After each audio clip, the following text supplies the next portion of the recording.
Take on the league leaders Liverpool, looking to win the Premier League title for the first ever time. Of course, haven't won the top flight in English football since the rebrand in 1992. 710 points in the last decade, the best record of any side not to win the title in the 2010s. It's been hard luck stories in English football's top flight for 30 years for the Reds. Surely not this time, but you never know. They've got to keep on winning, and this will not be easy in the rain on Merseyside this evening. The kick-off in this one is around 20 minutes from now.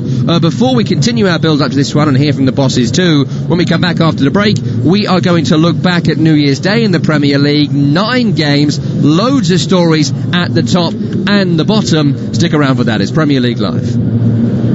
The Alan Brazil Sports Breakfast, Monday morning from 6 on Talk Sport. Oh, what a beautiful morning. Oh, what a beautiful day. Later it's Polly and Bookies, all for most excellent pay. The Alan Brazil Sports Breakfast, Monday morning from 6. Ring your neck in, Alan, that's enough. On Talk Sport. That's brilliant. Well, he's the king of the gingers, yeah, the TalkSport VIP. He's reached the top with his carrot mop and his tall and freckly. He's on every day with coffee, with top fast bowling chat. You're not wrong. They'll hit you for 6 with a sporting mix from the middle of their cricket bat. Oh, but you, I want to be like you. What have you said now? I want a ginger, a head that's red too. You see, it's true. I've had enough of it. Someone like me. I'm going to talk about that. Can learn to be like Durham, like you.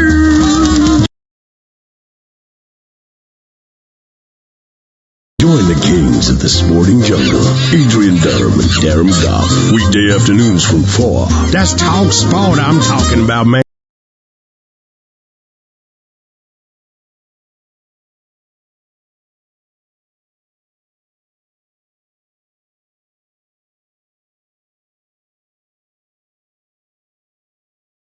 Paul Hawksby and Andy Jacobs on Sport. TalkSport. It's the double-O duo on the radio show that's like a collapsible bridge over a shark-infested pool of big names, sporting headlines, and topical debate. Join Paul Alligator Hopscotch Hawksby and Andy Oddjob Jacobs, flying the plane of sporting entertainment out of the horse's bum of conventional radio. Have we got Pussy Galore on the show, Andy? No, Paul, but we've got Todd Macklin's American Sports Roundup. Will that do? Not really, Andy, no. Hawksby and Jacobs, shaken but not stirred. Weekday afternoons from 1 on TalkSport. You've reached the voicemail of Alan Brazil. If you're lucky, you just might catch the Alan Brazil Sports Breakfast. If you know where they look. A solid Scottish bon vivant, he's been there, seen it, drunk it. Today's a friendly bookie, and life's an all-day junket. He put a monkey on a horse, that didn't make the course. Oh, Alan! They call me the Tartan Pimpernel. It's a comic daily steeplechase of tartan joviality, a proper wedge of wonder and corporate hospitality. It's a full day's toil when you're always on the boil, like Alan. Alan! Where is Alan? The Alan Brazil Sports Breakfast, Talk Sports national treasure. Available across the UK in wine bars, hospitality tents, bookies, and occasionally on Talk Sport. Join me Monday morning from 6 o'clock. Hopefully on digital radio and 1089 and 1053 AM. Cheers! Talk Sport. You're with Premier League Live. The final game of the festive period in the Premier League comes from Anfield. Liverpool against Sheffield United. Lallana dropped for the rest today. Naby Keita comes in. 2 changes for the Blades. Besic and Robinson drop out. Lundstrom and McGoldrick come back in. We'll continue to count down to kick-off, which is in around about 18 minutes from now.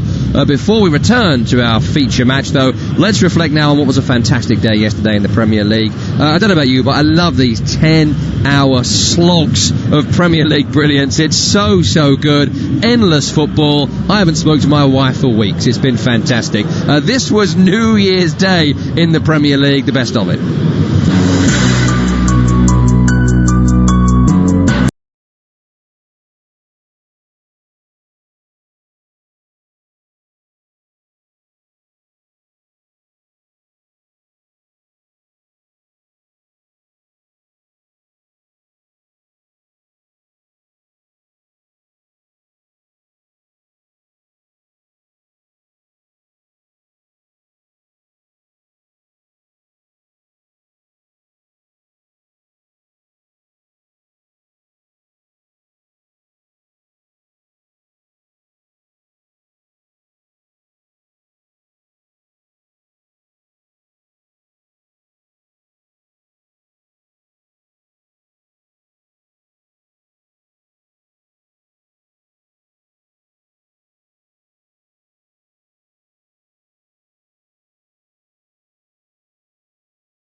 Mark Noble makes it West Ham United 3, Bournemouth 0 with only 34 minutes on the clock.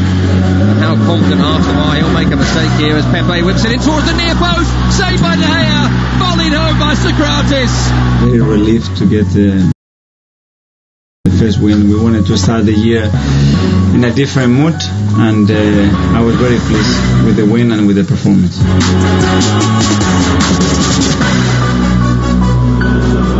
Yeah, thoughts of Mikel Arteta getting his first win as Arsenal manager yesterday against Manchester United. Let's look at some of these games, Jamal. Jamal Campbell-Rice with me, former Blades winger, of course, ahead of tonight's game. Some brilliant results up and down the table. I want to ask you about Watford first and foremost here, because you know, the Premier League is a weird one. It always is down the bottom of the table. 2 weeks ago, Watford looked dead and buried. They bring in Nigel Pearson, who is their fourth manager of the season. 10 points from 12 available. 2 of those games they won with 10 men. Where'd the effort come from? Is that all it is? Basic effort? Is that motivation from the manager? What changed? Well, I think there's always that element of new manager syndrome, but I've always been a huge fan of Nigel Pearson. He's another one. I know we've just been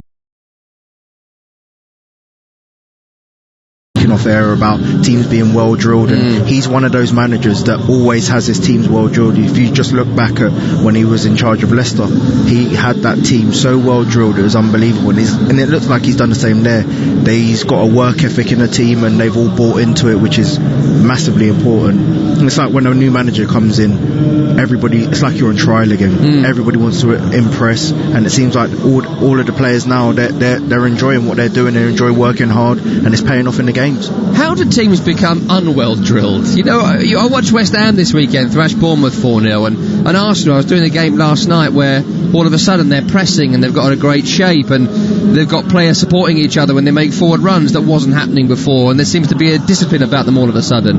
How did it get to how it was previously when it looked like it was disorganised chaos?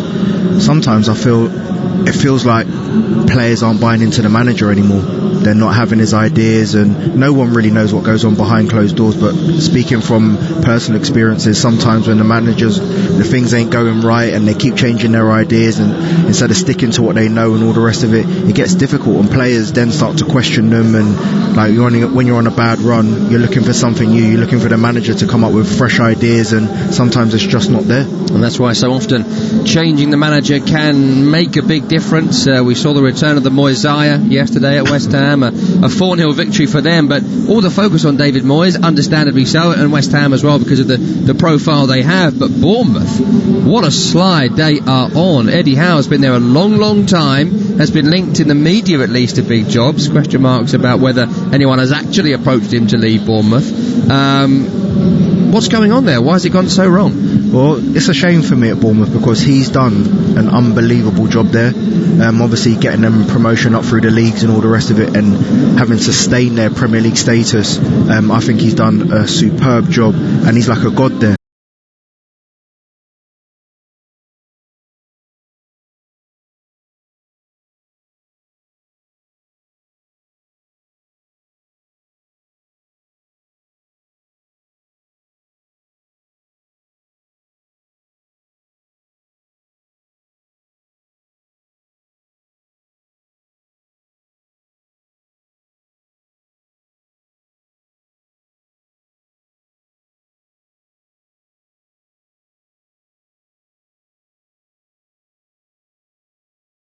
...40 points and still gone down. Normally it's 38, 37. Is that where we're going to be again, or is it someone going to need to make, or will someone get relegated with 40 points this year? Because it looks like it might be quite a high one.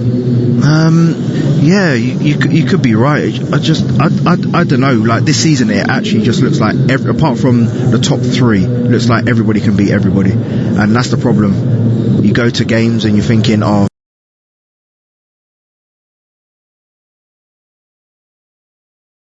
it's going to be an easy game for, I don't know, a Man City, and then they lose. Chelsea, they drop in points against Brighton. It just seems like everybody is capable of beating. I mean, Wolves beat Man City and then lose against Watford. Well, there you go. That makes no sense. And then Spurs, Southampton, look at the run that they've been on, beating Tottenham. I know Tottenham are not having the best of season this year, but any better man would be thinking absolutely 3 points for Spurs. But Southampton, they're on a fantastic run and pick up the 3 points. So beating Chelsea as well in that run, incredible. And what about the top of the table? Liverpool we're going to watch tonight, of course. They are all but champions at this point. Surely no one can see them blowing up from here. But the race for the Champions League, Leicester and Man City look pretty set in second and third. That fourth spot, Chelsea are in it, Man United are in it, Tottenham are in it, Wolves are in it, and at the moment, until they're not, Sheffield United are in it as well, with a very high points tally. A victory tonight puts them right back in that race. I don't think anybody wants it, to be honest. Everybody's playing to say that they don't want it. I think everybody wants just an extended summer and not to have to worry about Europe and all the rest of it. But yeah, it's unbelievable what's going on, like some of the results and stuff. You look at Man United obviously losing to Arsenal yesterday, Chelsea dropping points, Spurs dropping points, Wolves dropping points against Watford.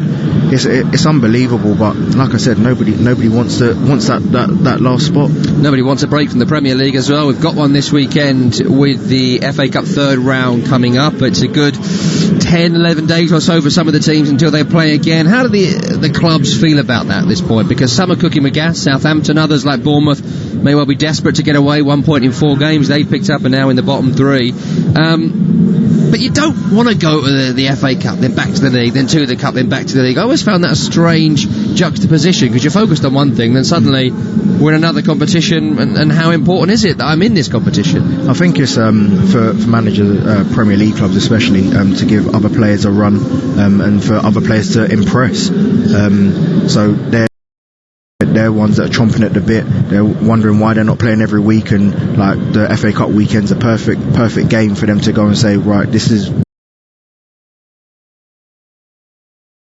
why I want to be playing, this is why I should be playing. I'm knocking on your door, and that next Premier League game, I want to be in it. And of course, our colleagues at TalkSport will be covering a whole host of FA Cup games this weekend on Saturday, Sunday, Monday, right across the weekend. Check out our broadcast partners around the world for which games will be available. Of course, they're available through our online and digital broadcast partners as well. We're with the final game of the Premier League weekend today. It's from Anfield, Liverpool against Sheffield United. Let's hear from the two managers, Chris Wilder and Jurgen Klopp, the Reds boss, full of praise for his opposite number. Last year when he became manager of the year, and I just thought, Pep Guardiola won 4 or so titles. What did happen there? So, and I didn't watch Championship from time to time, but not that much in detail, and now I know why. So doing an incredible job there. That's a really good organised team. A tough game at home, one that was tough to take because we felt, I'm not saying we did enough to win, but I don't think anybody would have been surprised if we'd have got a result on the day. And we've got to have that same belief going into the game at Anfield that we did at the Etihad and we did at home to Liverpool. No step of our development would have been possible without the boys' mentality, character, mindset, all that stuff. So that's exceptional, yes. And we know, and we know that for already a long time, that we have really to fight with all we have. I mean, when the fixture list came out, obviously you naturally look for the iconic teams home and away, and to play Manchester City and Liverpool in quick succession over a short period of time is fantastic for us, as I said, from an experience point of view, from the supporters' point of view. Yeah, great experience the Premier League has been for Sheffield United, but they've been so much more than one of the sides in the league. They have contributed so well to their return to the top flight. It's very difficult, Jamal, to talk about Sheffield United, and a lot of their fans will be listening around the world this evening, and they'll be saying, who's this condescending bloke? But everyone is full of such praise for them, because I don't think many of us saw this coming. I don't think anybody saw it coming, and you have to be full of praise for them. They've done an absolutely fantastic job, and I know it's only halfway through the season, but credit where it's due. Chris Wilder, the squad, they've been fantastic, and they deserve every plaudit. And they are going to get rewarded this evening with an almost pressure-free night at Anfield against the champions-elect, the European champions, and the reigning world champions as well. It won't be a walkover for the Reds. Most games aren't, to be fair. Every Liverpool game you watch this season seems to be in the balance all the way to the death until Liverpool snatch it away and pick up all 3 points. They've won all but one game in the Premier League this season, and 2020 is surely to be their year to be champions. Someone's got to stop them. Could it be Sheffield United? The players are in the tunnel. We are 5 minutes away from kick-off. Don't go anywhere. Big game to round off our festive season of fixtures. It's Liverpool against Sheffield United, and it's next on Premier League Live. You've reached the voicemail of Alan Brazil. If you're lucky, you just might catch the Alan Brazil Sports Breakfast. If you know where he lives. 17 years with a tongue rough like a Wookiee's, hanging out in wine bars with football stars and bookies. It's a labour of love when you work at Talk Sport, like Alan. They call me the Tartan Pimpernel. He does the show half naked in his underpants and simmet. He lives his life completely, cause he's just here for a visit. It's a full day's slog when you're working like a dog. That's Alan. Alan, where the is Alan? The Alan Brazil Sports Breakfast. Talk Sports National Treasure. Available across the UK in wine bars, hospitality tents, bookies, and occasionally on Talk Sport. Join me Monday morning from 6 o'clock. Hopefully on digital radio and 1089 and 1053 AM. Cheers! Talk Sport. I'm Sam Matterface, and this is Game Day. TalkSport has your weekend covered as we give you a series of exclusive podcasts bringing you total coverage of the Premier League with a trio of top podcasts. On Thursday, myself and a legendary lineup of pros and pundits will preview the action to all 10 Premier League matches. They were okay in spells, don't get me wrong, but I think it was a gamble that he didn't really need to take. So to try it out against arguably the best side in Europe, or one of the best sides, was, I think, really risky. This is a game they have to go and win for me, to show that they've bought well in the summer, that is their ambition for this season. Allaire. On Saturday, it's your verdict with me, Laura Woods, and Adrian Durham, bringing you all the reaction and the very best of the phone-in. I think Sadio Mane had every right to moan. I am fed up with Salah being greedy. I know he's trying to make Salah score a goal, but my God, come on, mate. Pass the ball. Salah steps away from David Luiz. Still Mo Salah, 3-0. Brilliant individual goal from Mohamed Salah, and Liverpool are over the hills and far away. On Monday morning, it's the turn of the record book with me, Danny Kelly. I'll be joined by the very best guests as we look back at all the weekend's action, going down the odd highway, byway tangent as well, all on the way. Did you ever play against Mick Harford? I tried not to. To be perfect, I never actually come up against him. I did when he was a centre. You must have heard the tales about Mick Arthur, the things he did to a centre half. Oh, we did, yeah. But lucky enough, when I was at QPR playing centre half, Big Alan McDonald got involved with him too, and that's the time I said, Alan, you can have him because it worked out.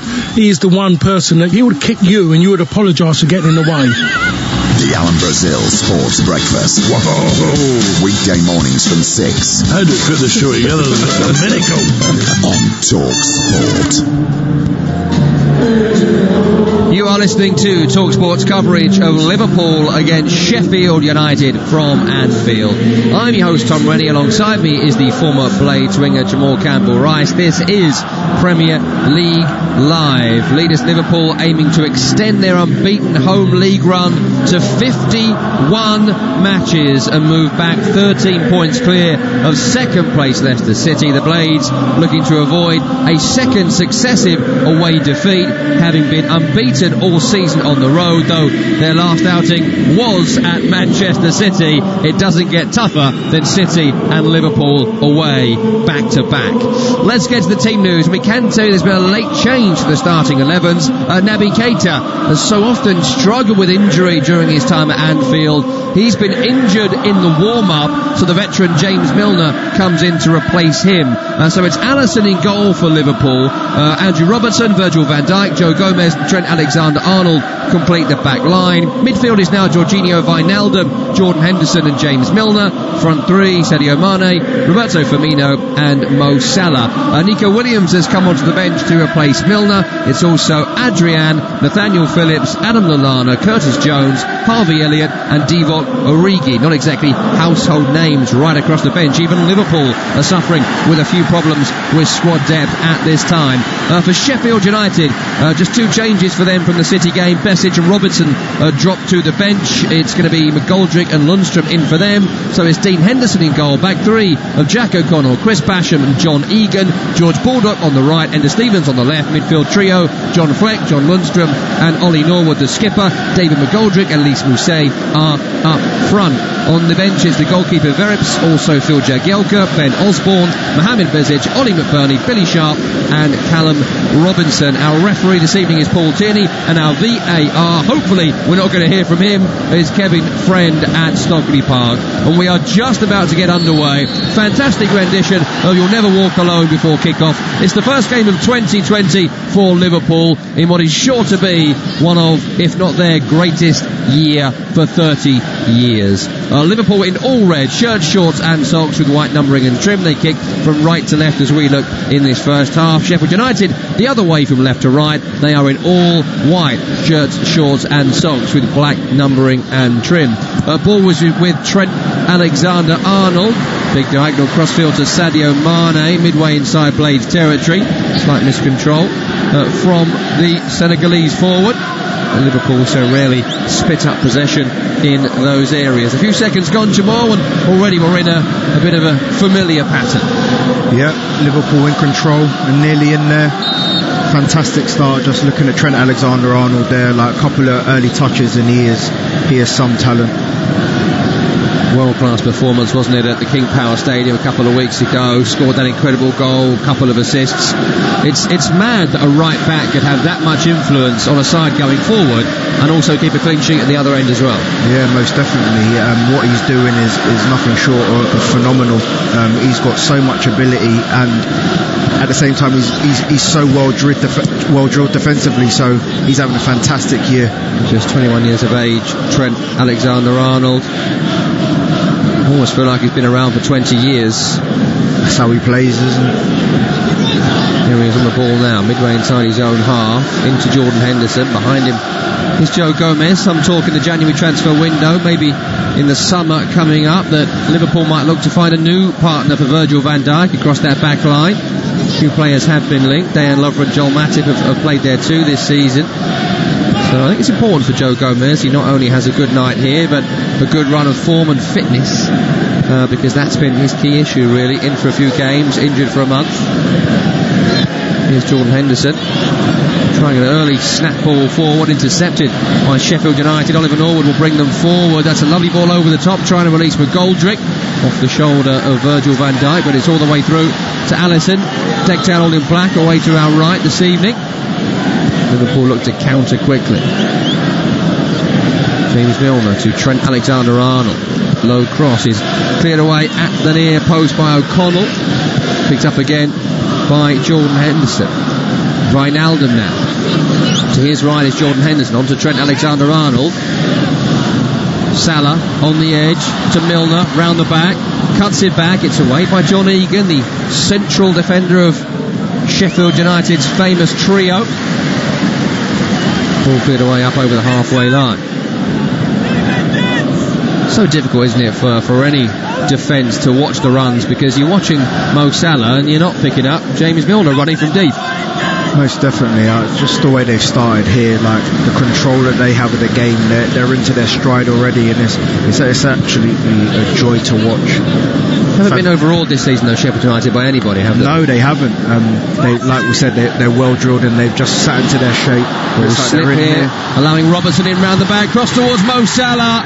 3.5 minutes in and Liverpool take the lead. It's a slip by Baldock which allowed Robertson in. He's got his face in his hands, Baldock. What a shame for him, George Baldock. Been so good this season for the Blades, but you just simply cannot allow Liverpool a sniff of a chance, and Mo Salah converts from close range. It's 1-0 to Liverpool. What a shame for Baldock, Jamal. Yeah, it is. These things happen, but Liverpool again so relentless. It's their fullbacks there. Look, Robertson again. It's either Robertson or Arnold. They're just unbelievable at the delivery of what they do, getting forward. Great ball in, and it's Mo Salah again, just getting them ever so important goals. Yeah, Mo Salah from close range, 6 yards out. He is being challenged. He puts the ball through the goalkeeper's legs. Those early goals, you're planning for days on end. You've got plans. You've got to make sure you keep them out, keep it tight, all that sort of stuff. It's out the window now, 4 minutes already. It's the last thing that you could have hoped for. It's the last thing you wanted, but when you're playing at Anfield, these things happen. It's a great start for Liverpool, and it's a shame for Sheffield United, but now they've got to come out and actually go for it a little bit. Decent effort at the other end there, going straight back at them. I think it was Oliver Norwood with the shot on the edge. He tried a volley which went just over the top.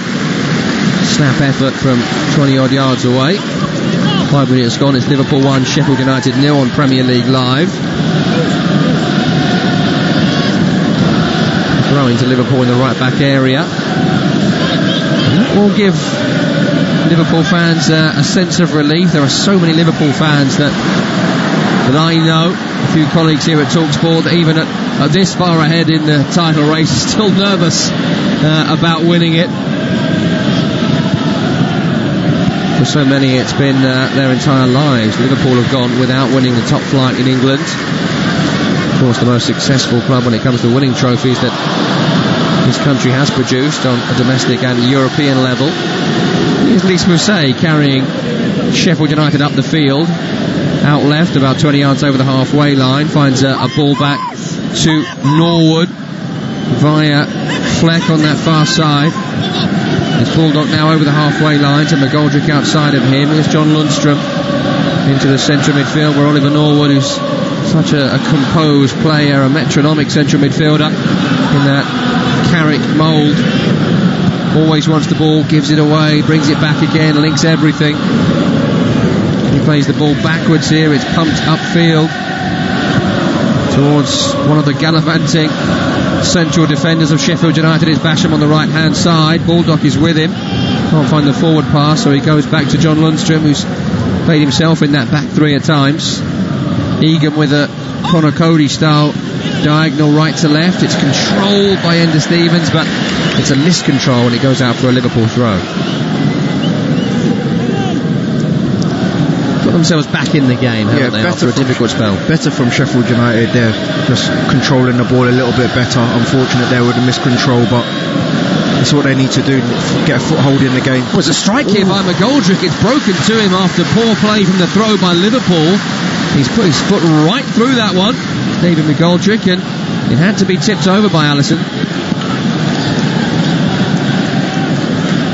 It's a decent connection. Unfortunately for the struggling striker, it was straight at the goalkeeper. It's going to be a corner to the Blades on the right hand side. Taken short by Fleck, return to him too quickly, and he's offside. Just snatching at things, aren't they? Yeah, that's a waste. And Liverpool wanted to get on with that quickly there, but referee says he wasn't quite ready. Situations like that, you want Sheffield United to just put it in the box, give themselves every opportunity. And they are a clever side though, aren't they? I'm sure they're capable of it, but if you are going to try and be clever, you've got to do it better than that. Yeah. Unfortunately, that is a waste for Sheffield United, but 8 minutes gone, they're a goal down, but they're certainly still in this game. Great to see David McGoldrick score this evening. It has become not a figure of fun, but it certainly has become a bit of a story. He hasn't scored for the Blades since his goal in the Championship back in April in a 3-0 win against Hull City. Scored twice that day. Did pick one up for Ireland this season, but has had chances, open goals, good opportunities, and hasn't been able to find the back of the net despite his hard-working displays. He flicked one on here towards the runner, Ender Stevens, on the far side. It's cleared away by Allison. Liverpool haven't looked too comfortable after taking the lead early on. And Mo Salah's goal after 4 minutes. Here he is now, Mo Salah chasing this ball down. It's well read by Henderson in goal for Sheffield United. Of course, it was his error in the game at Bramall Lane which led to Liverpool's somewhat fortuitous victory earlier in the season between these two. One where the manager, Chris Wilder, came out and was fairly publicly critical of the goalkeeper. If you want to be Man United's number one, you've got to make saves like that. Yeah, seems like he forgets how many games that he kept him in though at the same time. But yeah, he's right. There's an unfortunate error, but these things you've got to be better at. Made some great saves in that game as well. There was a late one from Mo Salah, could have made it 2-0 on the day. Made a superb stop. But that's the standard that Chris Wilder expects, and it's those standards which have led Sheffield United to their best ever start in this league. Well, it's good play by Wijnaldum, trying to get away from both McGoldrick and away from Ollie Norwood there. Wins a free kick for his efforts in the centre circle.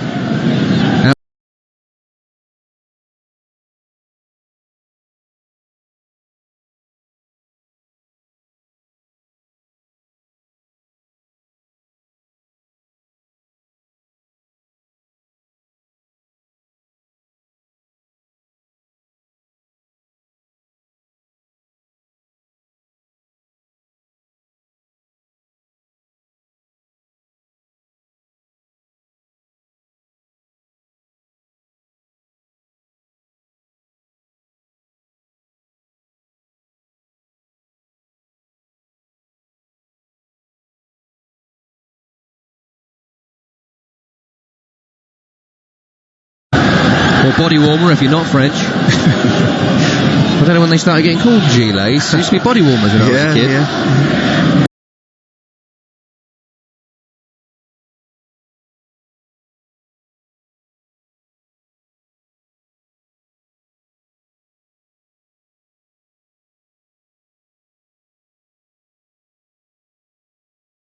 Showing our age, Tom. I know. You'd have said body warmer, wouldn't you? Yeah, 100%. The man of style, he knows. I'm with you. But they're very popular, they're all wearing the gilet, aren't they? I think Nigel Pearson's rocking that look as well. It's a fashion thing now. It's a fashion thing. I'm not against it, by the way. If you've got a gilet on, don't feel bad about it. Here's Jordan Henderson down the right-hand side for Liverpool, trying to start a counter after Sheffield United give them all away. Into Salah, back heel towards Firmino. It's worked out left now. Robertson finds Mane into Firmino. 40 yards from goal, centre of the pitch, dropping deep as he does. To his right is Henderson, cross towards Mo Salah. Oh, what a save! It's a first-time flick towards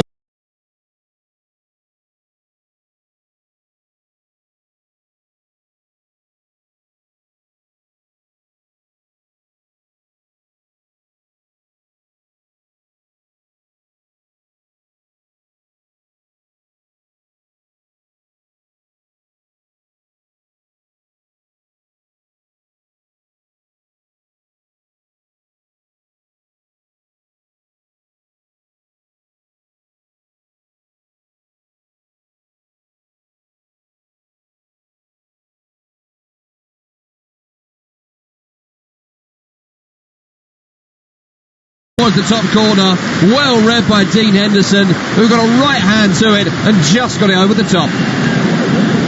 Unbelievable movement there from Mo Salah. Great ball from Henderson and an unbelievable save from Henderson. Just great instinct by the goalkeeper. Got to be fit, got to be agile, got to be alert. That's what he was there. Not too many could have just cushioned that ball, half volley in towards what would have been the top corner. It's fantastic technique. Cross comes in, it's away from the header, Chris Basham. They're running with his marker Mane there, goes out for another corner on the far side. He's taken low into Firmino, controls in the area, cuts it back, went straight to Norwood.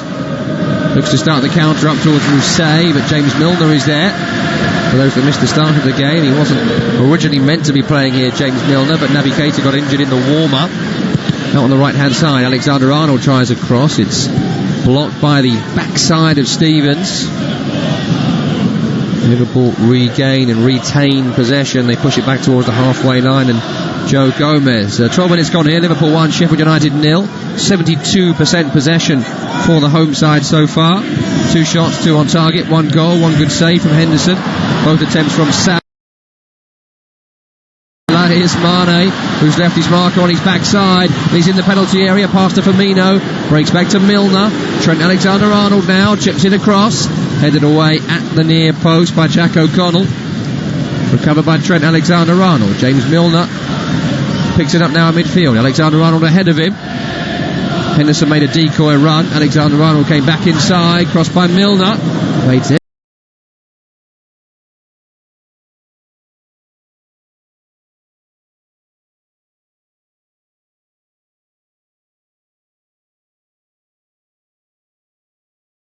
Everybody there. Robertson hadn't made the run. Goes out for a throw-in on this near side, and we'll get a replay on our monitors of that save from Henderson. Such a great, audacious attempt. It's spinning in. And it's great reactions from Henderson. Sheffield United still in the game because of that save. 2-0 at this stage would be almost insurmountable. It'll be tough. They just need to try and stay in the game. Just keep their shape and then work from there. But at the moment, Liverpool looking so good. Stroking the ball about. Up to 150 passes inside 13 minutes from Liverpool. It was Manchester City were the first side to break the 1,000 pass barrier at some point last season. That's a lovely through ball here. Offside flag has gone up, but they should play on, and they do play on. And he's found the back of the net here, John Lundstrom. Now he's done the right thing there because, of course, we're in a VAR world. We've seen it many times this season. If the offside flag has gone up in error, the goal will count. But I think this time he is offside. Yeah, I think the linesman's got this one right. But like you said, well done for carrying on, because you never know in this day and age. That's the funny thing now, though, isn't it? That you are meant to play to the whistle, but no one ever really did. The flag's gone up, so you stop. Wasn't what you were meant to do, but we kind of came to an understanding, didn't we? That's what you did. I think you were at the game where Dan Gosling scored for Bournemouth when everybody stopped, the flag was up and the goal was given. Yeah, I thought it was just offside, and then it goes to the VAR, and then it's given a goal. It's just like unbelievable. It's unbelievable what's going on with this VAR. And no massive controversy here tonight as yet, though. He was a couple of yards offside there, John Lundstrom, who's been almost prolific in his time in the Premier League this season. Such a goal threat. And if he's not scoring them, he tends to be creating them. I always remember him as a central defender, John. Yeah, I do. But this season, he's been breaking into the box tremendously well. And fair play to him. He's nicking goals and helping Sheffield United. Great energy in that trio in midfield. More defending to do here, though, for Chris Wilder's side, as Mo Salah pokes in towards Firmino. Cleared away that time. Throw into Liverpool. Alexander-Arnold back to Gomez.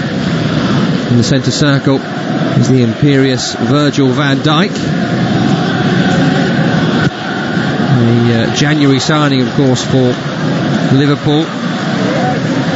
The player they were looking for such a long time, and I think it's fair to say he's not disappointed since coming in. His eagerness nearly caught here by the pressing of Firmino. Henderson wins the header on the halfway. Ollie Norwood flicks it on towards McGoldrick, who tried to find Mousset with the first time flick himself. Does break to Lundstrom, into McGoldrick, back to the halfway line and Bulldog. Chips it down the line towards the run of Lundstrom, but it's straight to the chest of Robertson. And now Liverpool have got Sheffield United out of shape. And they've got Wijnaldum on the ball. Bulldog holding him up just over the halfway line, left-hand side. Back to Robertson. First time sweep cross-field to the chest of Alexander-Arnold. His forward ball diagonal the other way towards Firmino. It's one in the air by Basham. Puts it on as well, Chris Basham. He gives it a bash upfield. As far as McGoldrick, volleyed pass, trying to find the run of Lundstrom on the right-hand side. The passes at the moment, Jamal, just not coming off for Sheffield United. No, they're not. They're under pressure from Liverpool, who are in their groove a lot more than what Sheffield United are. But this is what I think they expect and what everybody else expects. Liverpool, they know what they're doing. They're very good at what they're doing. Exciting team to watch.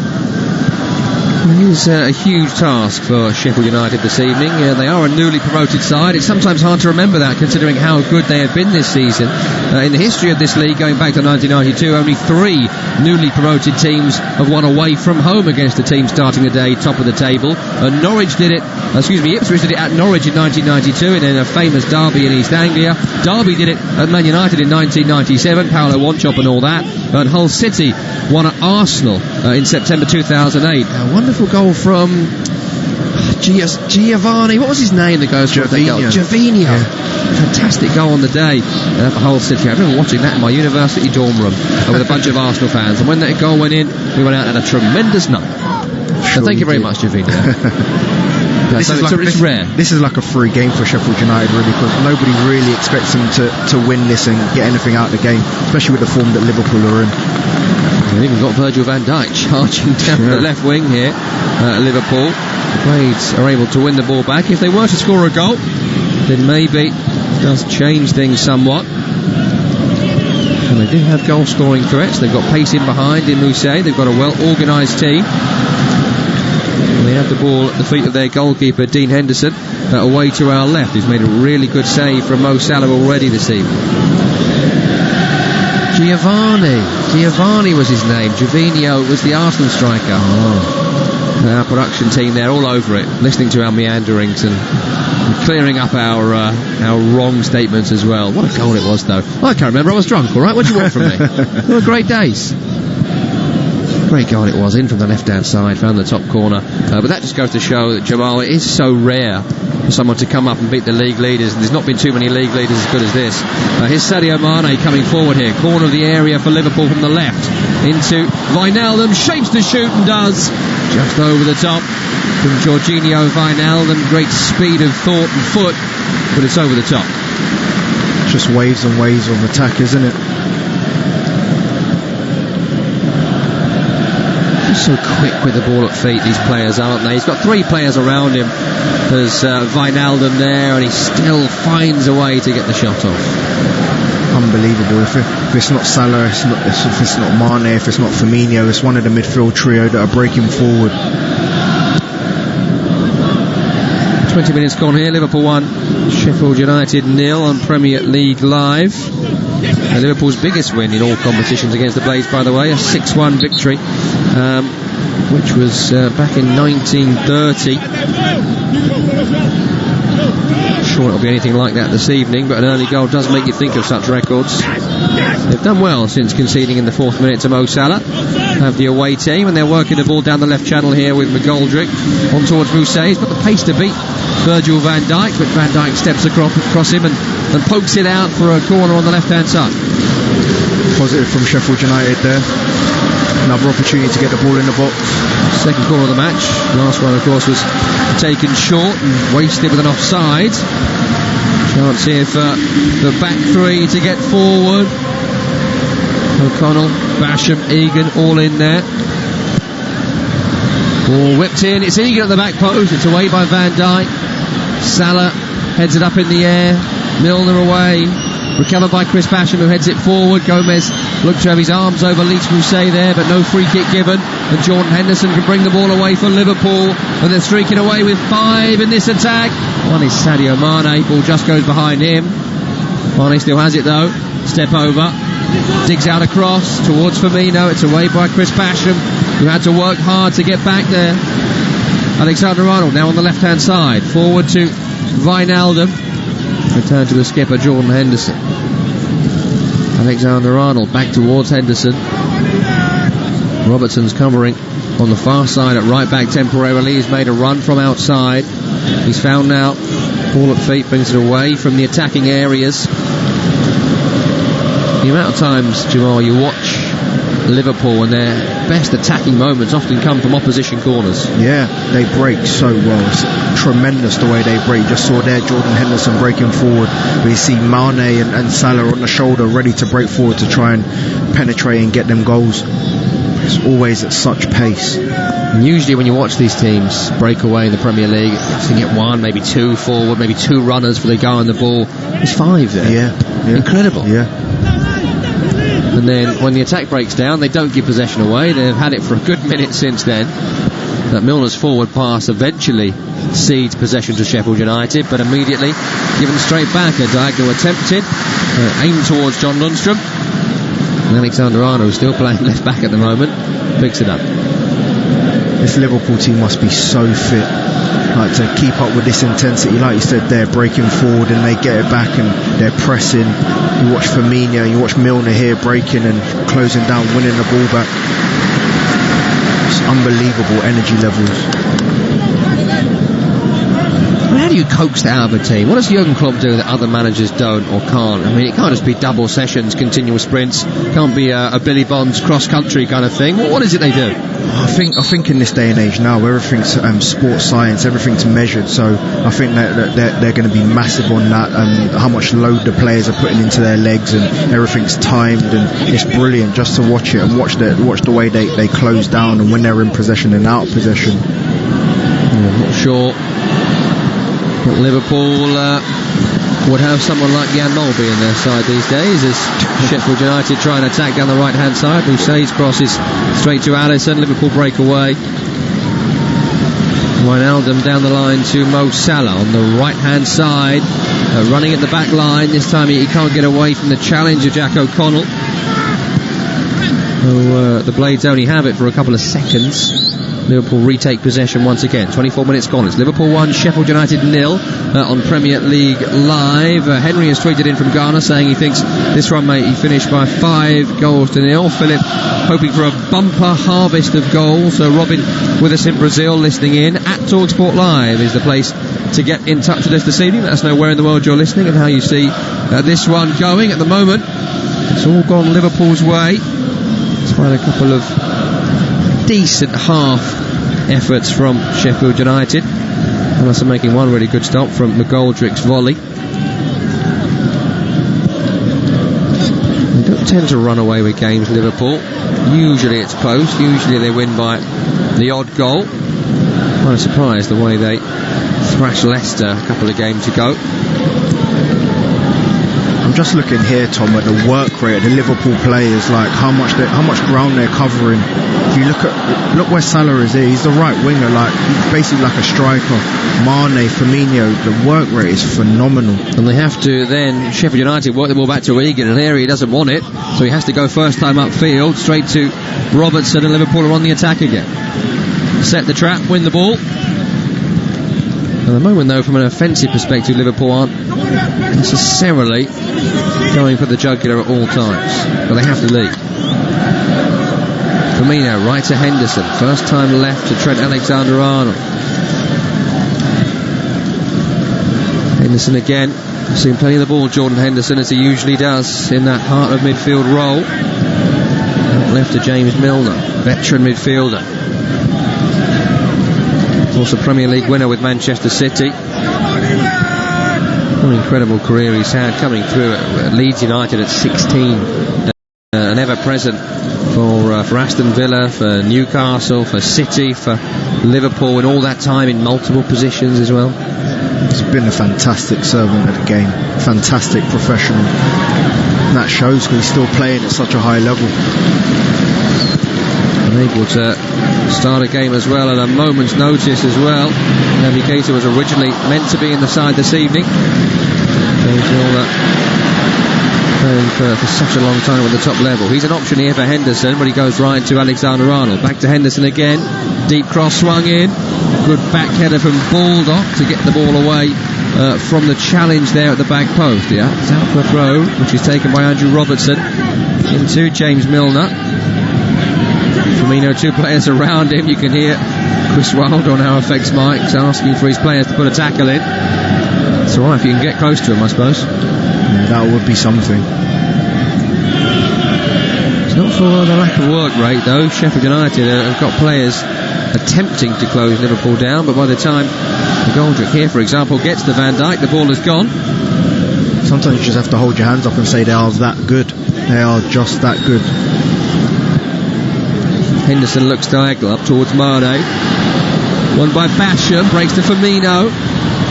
Basham's challenge on Firmino stops the Brazilian's advance, and his through ball is intercepted well there by O'Connell. And Sheffield United look to break with McGoldrick on the halfway line. Oliver Norwood behind him. Back to John Egan in the heart of that defensive trio. In towards Norwood. Norwood's pass, rarity for him, is misplaced. Goes straight to Robertson, onto Wijnaldum, then to Firmino. Sells the pass a bit short to Mo Salah. Allows Sheffield United to win the ball back. Bulldog back towards the goalkeeper. Blasted upfield by Henderson.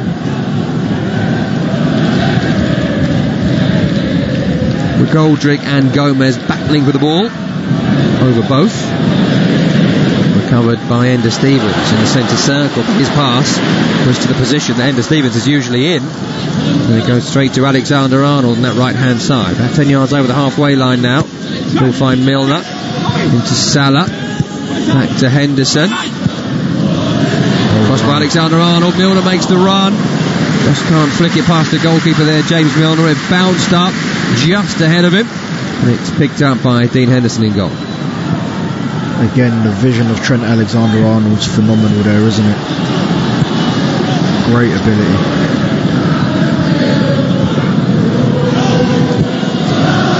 Minutes gone. Liverpool 1, Sheffield United 0. Mohamed Salah with the goal after just 4 minutes. We are 28 minutes deep into the game and haven't quite run away with it yet, Liverpool, but I think it's fair to say they've not quite got out of second gear as yet. So many times I've listened to and watched Liverpool games this season, and that's what the commentator has had to say. But maybe second gear is more cruising speed as opposed to there's more to come. As Alexander-Arnold clears up towards Roberto Firmino, battles for the ball on the halfway line, picked up by Oliver Norwood. O'Connell and on his backside there after the challenge from the striker.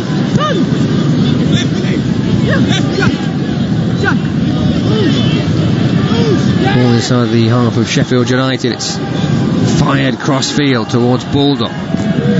Fricks it on towards Lundstrom. Him and Wijnaldum are battling for it. Lundstrom wants a free kick. Wijnaldum takes the ball into Firmino, who goes right to Trent Alexander-Arnold. First time over the top towards Mane's run. Flicks it for Mo Salah. Salah's in! It's a shot on target. Punched away by Henderson. Lovely link play between the front two there. Another chance for Mo Salah goes begging. There it is again. Alexander-Arnold into one of the front two. It's Mane this time. Great touch onto Salah there, and you would have backed him really to score there. I do find that Salah has a lot of chances in the game. He often scores 1 in 5, but he has 10 a game. It's not like last year where everything touched flew in. This season he's, like you said, having a lot of chances, but not really converting as many as he was last year. Could have had a 30-minute hat-trick already, Salah. The corner comes in from Robertson, cleared away at the near post by Lundstrom. Goes for another corner on this near side. Spoke before the game about how well drilled Sheffield United are, but it's amazing to see how Liverpool can just pull them apart so easily. Corner short, cleared away by McGoldrick, back towards Jordan Henderson, set up by Salah, deflects off a Sheffield United boot, and that will be a corner again on this near side.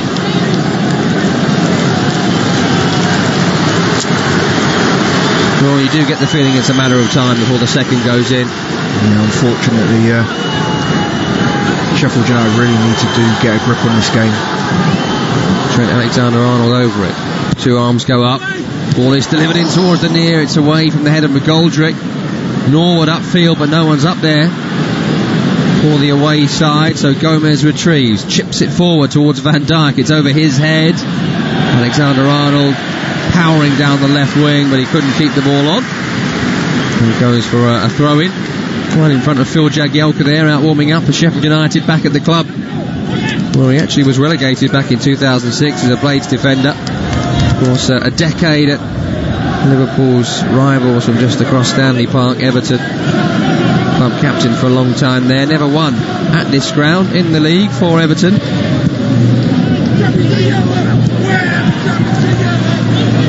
Here's Andrew Robertson. Midway inside Sheffield United's half, where I feel like the ball has been for the entire 32 minutes of the action so far. Possession still roughly 70-30 in favour of Liverpool. Here's Van Dijk, back to Alisson. They just feel like in every game, Jamal, they're just cruising, aren't they, Liverpool? They are literally in cruise control right now. It's sad to say, but it actually looks too easy for them at times in this game, and other games which they're playing in. But tonight, they are literally in cruise control, controlling every part of the game. So odd to watch Jurgen Klopp's side like this. I remember his Borussia Dortmund side, they were so cavalier, so desperate to attack, and that's how Liverpool were for a while under him. But something has switched in this side where they don't just go out all to attack. They have a complete performance. I'm not quite sure when that happened, but incredible credit to the manager for making that the way Liverpool are, developing his own style as well. His team coming forward again here with Henderson on the right of the penalty area. Low towards Mo Salah, early shot, blocked by Mane in the end. They're attacking and defending now at that end of the field. Here's Salah, turns away from Norwood, can't get away from O'Connell and Egan though. It'll be cleared by Enda Stevens down the left wing, trying to find Mousset. Gomez though steps across, gets back on the ball, and Liverpool retake possession again. The problem is, when Sheffield United are defending, they're so deep, and when they're clearing the ball, there's just no quality. They're not able to get McGoldrick or Mousset to get hold of the ball. For them to get up the field, it's just so difficult. It's an onslaught. Firmino back to Henderson. Henderson in the centre circle, crossfield to Robertson. Brings the ball back in field for George Baldock. His slip allowed Robertson in early doors in this game to set up Salah's goal. He'll certainly be feeling the responsibility for the scoreline at the moment. Defending for him to do here as Robertson pokes it round him towards Firmino. Picked up by Basham, will clear it again upfield. It's not sticking though to the front two. It's recovered by Virgil van Dijk on the chest. This is the problem, isn't it, Tom? They just can't get their strikers on the ball so they can relieve some pressure for them. It just keeps coming back, and it's wave and wave after attack. Do they need to do more though, Mousset and McGoldrick? There's two of them up there. The thing is, if they drop deeper to try and help them out, then they've got no out ball. So when the ball, like from what I'm watching, the Sheffield United players, because they're under so much pressure, they're just clearing the ball and it's going everywhere. They're not able to land on the ball, which makes it difficult. Blades have conceded first in 11 Premier League games this season. The only time they went on to win was against Norwich on the 8th of December. 5 draws and 5 defeats in that time when conceding first. Here's Sadio Mane driving into a gap, but it's always slammed shut by Basham. Forward poke to Lundstrom, back to Chris Basham again. Controlled by Elise Mousset on the chest. Wijnaldum is with him. That's better from the French forward. Lundstrom goes back to Egan on the edge of his own area. Bit of possession for Sheffield United, but a long way from the Liverpool goal. Mr. West has been in touch and says that he thinks this one's going to finish 2-2. Well, it'll be a very different game if that happened. At the moment, I can't see any way that Sheffield United get over the halfway line, let alone find the back of the net. Yeah, if getting over the halfway line was a goal, then maybe they might have a chance, but at this moment in time, they're really struggling, unfortunately. Still just 1-0 though, plenty of football to be played tonight as well, so they are still in this game. Virgil van Dijk comes to this near side, and Robertson carries it up towards the halfway line into Mane. Loose pass from him, trying to return it to Wijnaldum. That's got Jurgen Klopp half off his seat, having a scream at a few of his players there. You signed him Minamino there. We're just seeing him on our TV monitors, sitting behind Jurgen Klopp. 7.25 million in 2020 is a snip. Crazy price. It's a snip, isn't it? Really impressed in the Champions League games against Liverpool for Salzburg under Jesse Marsch, who was loath to lose him in the January transfer window. Unfortunately for them, knocked out of the Champions League, and when that happens, you may well lose your better players. Especially when a team like Liverpool comes knocking. There's Virgil van Dijk here on the edge of the penalty area, way to our right. Jordan Henderson. Gomez carries the ball forward.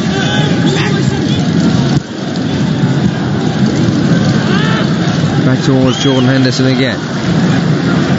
Andrew Robertson on the halfway line. Diagonal towards the runner Wijnaldum. Basham heads forward when maybe could have gone through to the goalkeeper. Basham then clears upfield with the left boot to McGoldrick. Eased off it there by Van Dijk. Lundstrom trying to compete for the ball. Would have been a foul on Robertson, not given by the referee. Forward then towards Firmino. Firmino's shot, helped by Salah, cleared away. Only as far as Henderson, who's beaten to it by Norwood. Sheffield United look to break. John Fleck, who's not seen much of the ball today, up over the halfway line, left hand side. Helps it on to Stevens. Gomez gets his body in the way. Liverpool back on the ball.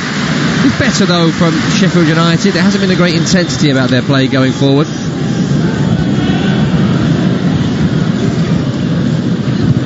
Alexander-Arnold chips upfield towards Mo Salah, battling with Jack O'Connell for the ball. I think was pretty happy to see it bounce out for a throw. Not an easy night for anybody to take on Mo Salah. Over on that far side.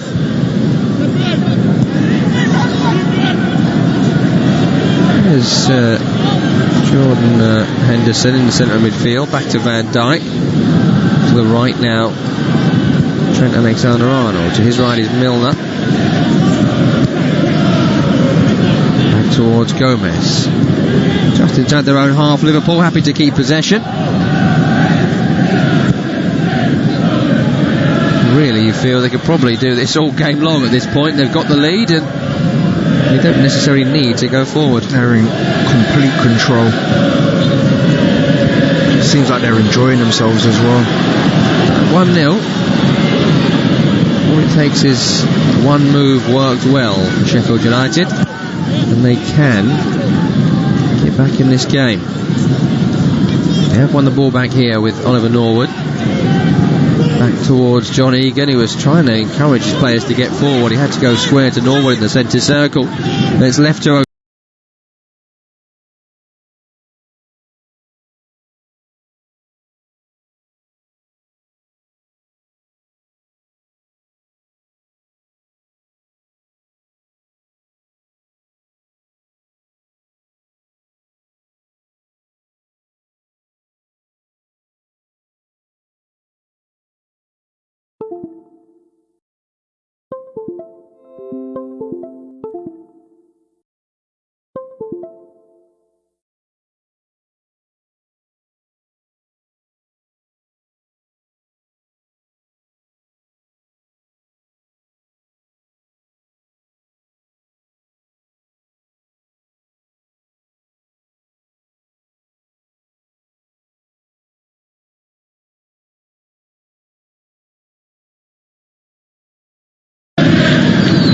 top quality.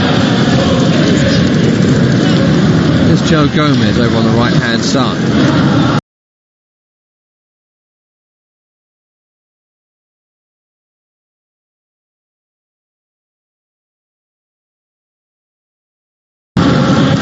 Between the two central defenders now is Jordan Henderson dropping deep, making a temporary back three. Robertson forward, trying to find the run of Mane. Here he is now, Sadio Mane.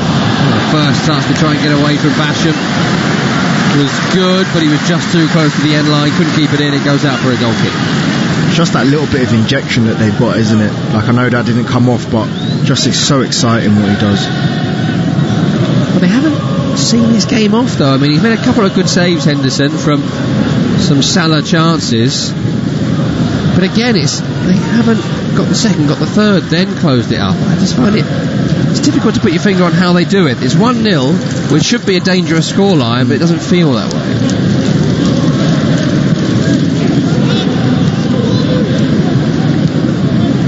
Robertson with a volley back towards Alisson. It's almost like Sheffield United are still in the game without even being in the game. Yeah, it's strange. They're almost playing like they're 4-0 up. Yeah. It's almost like Sheffield United are playing like they're 4-0 down. Such is the power of a goal from Liverpool and Anfield at the moment. Here is Van Dijk. Outright to Gomez. On to Alexander-Arnold. Over the halfway. Only just. To Gomez again, who goes to his left of Van Dijk.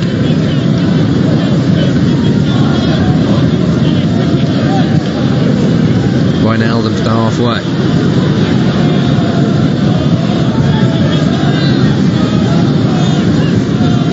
Virgil van Dijk here on the halfway line. Minute to go into the half-time break. The game is almost at a walking pace at the moment. Few in Anfield heading to the exits for a half-time pint. These are the toughest games for your Sheffield United when they come to places like Anfield, just mentally trying to stay in the game, because you're not seeing hardly any of the ball, just mentally just shuffling and moving across the pitch, just trying to keep your shape.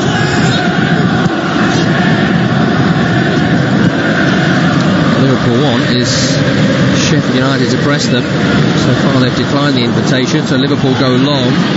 Cleared away only as far as Firmino on the edge, picked up by Sadio Mane. Mane back heel to Wijnaldum. Plenty of white shirts around him, so he has to find Robertson.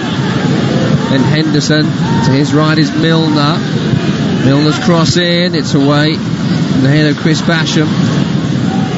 He's had a really busy first half in the centre-back role. Crossed by Robertson, away by Basham again. His head's almost like a magnet at the moment for every cross that comes in.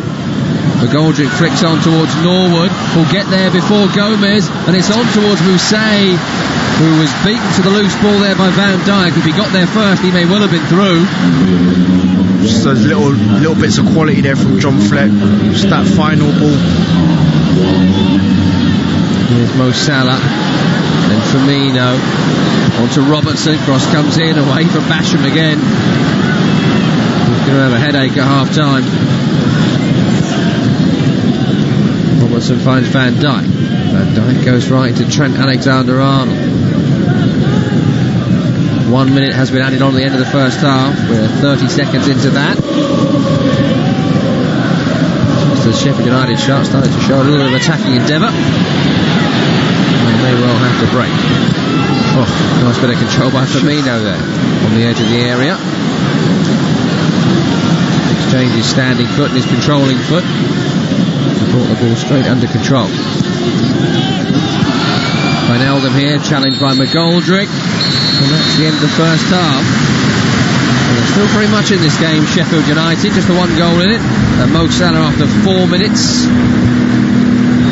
And they've been worthy of their lead, Liverpool, Jamal, but just wonder in the second half whether they might need to push for a second early just to close this one up properly. As we saw there from Mousset, half a chance and you could be caught. Yeah, I'm sure Jurgen Klopp will want them to up the ante a little bit. Although the game's comfortable, at 1-0 is probably the most difficult lead to hold, so they'll probably want to go and get 2 or 3 more, just see out the game, but Sheffield United is still in this game. At the break, Liverpool 1, Sheffield United 0. You're listening to Premier League Live. The Alan Brazil Sports Breakfast, Monday morning from 6 on Talk Sport. Oh, what a beautiful morning. Oh, what a beautiful day. Later, it's Polly and Bookies all for most excellent pay. The Alan Brazil Sports Breakfast. Monday morning from 6. Bring your neck in, Alan. That's enough. On Talk Sport. That's brilliant. Well, he's the king of the gingers, yeah. The TalkSport VIP. He's a rich the top with his carrot mop and his tall and freckly.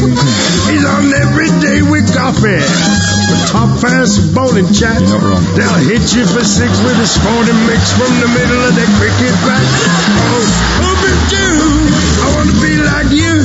What have you said now? I want a ginger, a head that's red too.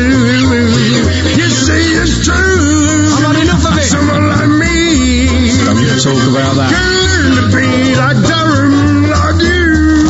Join the kings of the sporting jungle, Adrian Durham and Darren Goff. Weekday afternoons from 4. That's TalkSport I'm talking about, man. Paul Hawksbee and Andy Jacobs on sport. Talk Sport. It's the double O duo on the radio show that's like a collapsible bridge over a shark-infested pool of big names, sporting headlines, and topical debate. Join Paul Alligator Hopscotch Hawksbee and Andy Oddjob Jacobs, flying the plane of sporting entertainment out of the horse's bum of conventional radio.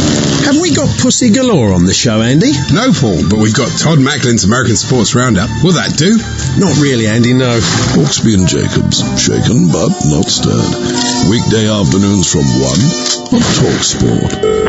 You've reached the voicemail of Alan Brazil. If you're lucky, you just might catch the Alan Brazil Sports Breakfast. If you know where they look. A solid Scottish bon vivant. He's been there, seen it, drunk it.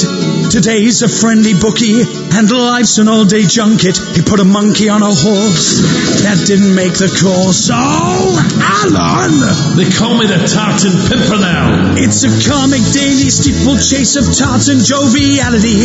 A proper wedge of wonder and corporate hospitality. It's a full day's toil when you're always on the boil, like Alan.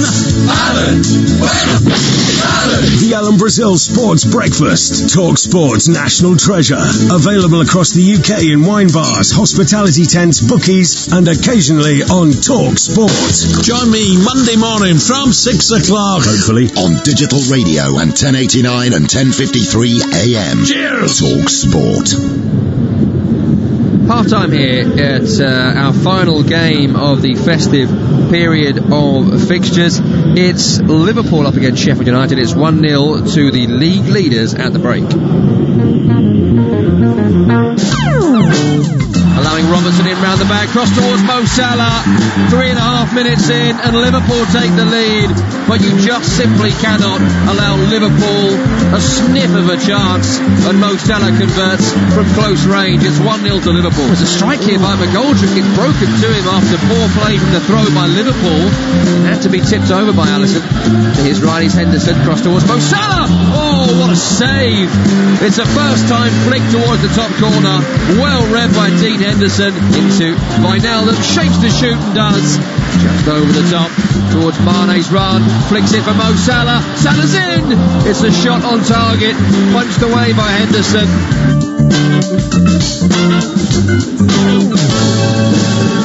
Yeah, from the highlights, it's a game that sounds reasonably exciting. I think it's been a fairly flat affair since Salah's goal in the 4th minute. Jamal Campbell-Rice is watching the game alongside me. Let's talk a bit about Sheffield United before we get on to Liverpool and how good they have been, because, you know, they're holding on in this game. They're definitely still in it. Do you think there's a chance that they need to change impetus? I mean, there was a moment in the second half at the end there where they looked like they might try and get through, but there hasn't been a great deal of attacking endeavour about Sheffield United. No, I feel like they need to impose themselves a little bit more on the game. Obviously, Liverpool took the wind out of themselves with that early goal, and that's really killed their whole game plan.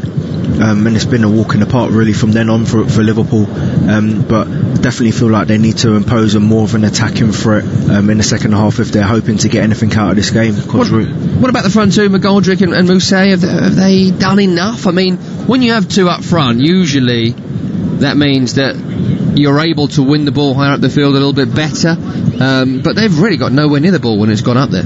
I don't think any single one of their players has got anywhere near the ball. think they've been camped in their own half at times, in their own box, and clearances literally have been just to anywhere. They haven't been able to pick out their front two, so it's been difficult for them to get on the ball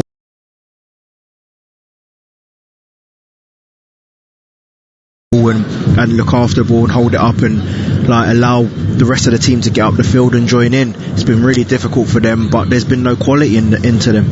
Well, that's the story for Sheffield United. We may well see a change of impetus in the second period. I do wonder what Chris Wilder is saying to his side now, but they're very much in it. Liverpool should be over the hills and far away, 71% possession, but just 3 shots on target in the first half. They're not exactly going for that second, that third. They're not trying desperately to kill this one off. Yeah, I just think it takes one moment of brilliance from Liverpool. At 1-0, they're still allowing Sheffield United to still be in the game, but Liverpool, there's been times in that game where they're just inches away from being brilliant, and I think the second goal will come eventually. So 1-0 at the break here. Liverpool 1, Sheffield United 0. Second half coming for you shortly. It's the end of a brilliant run of fixtures in the Premier League. It's been non-stop for a good fortnight.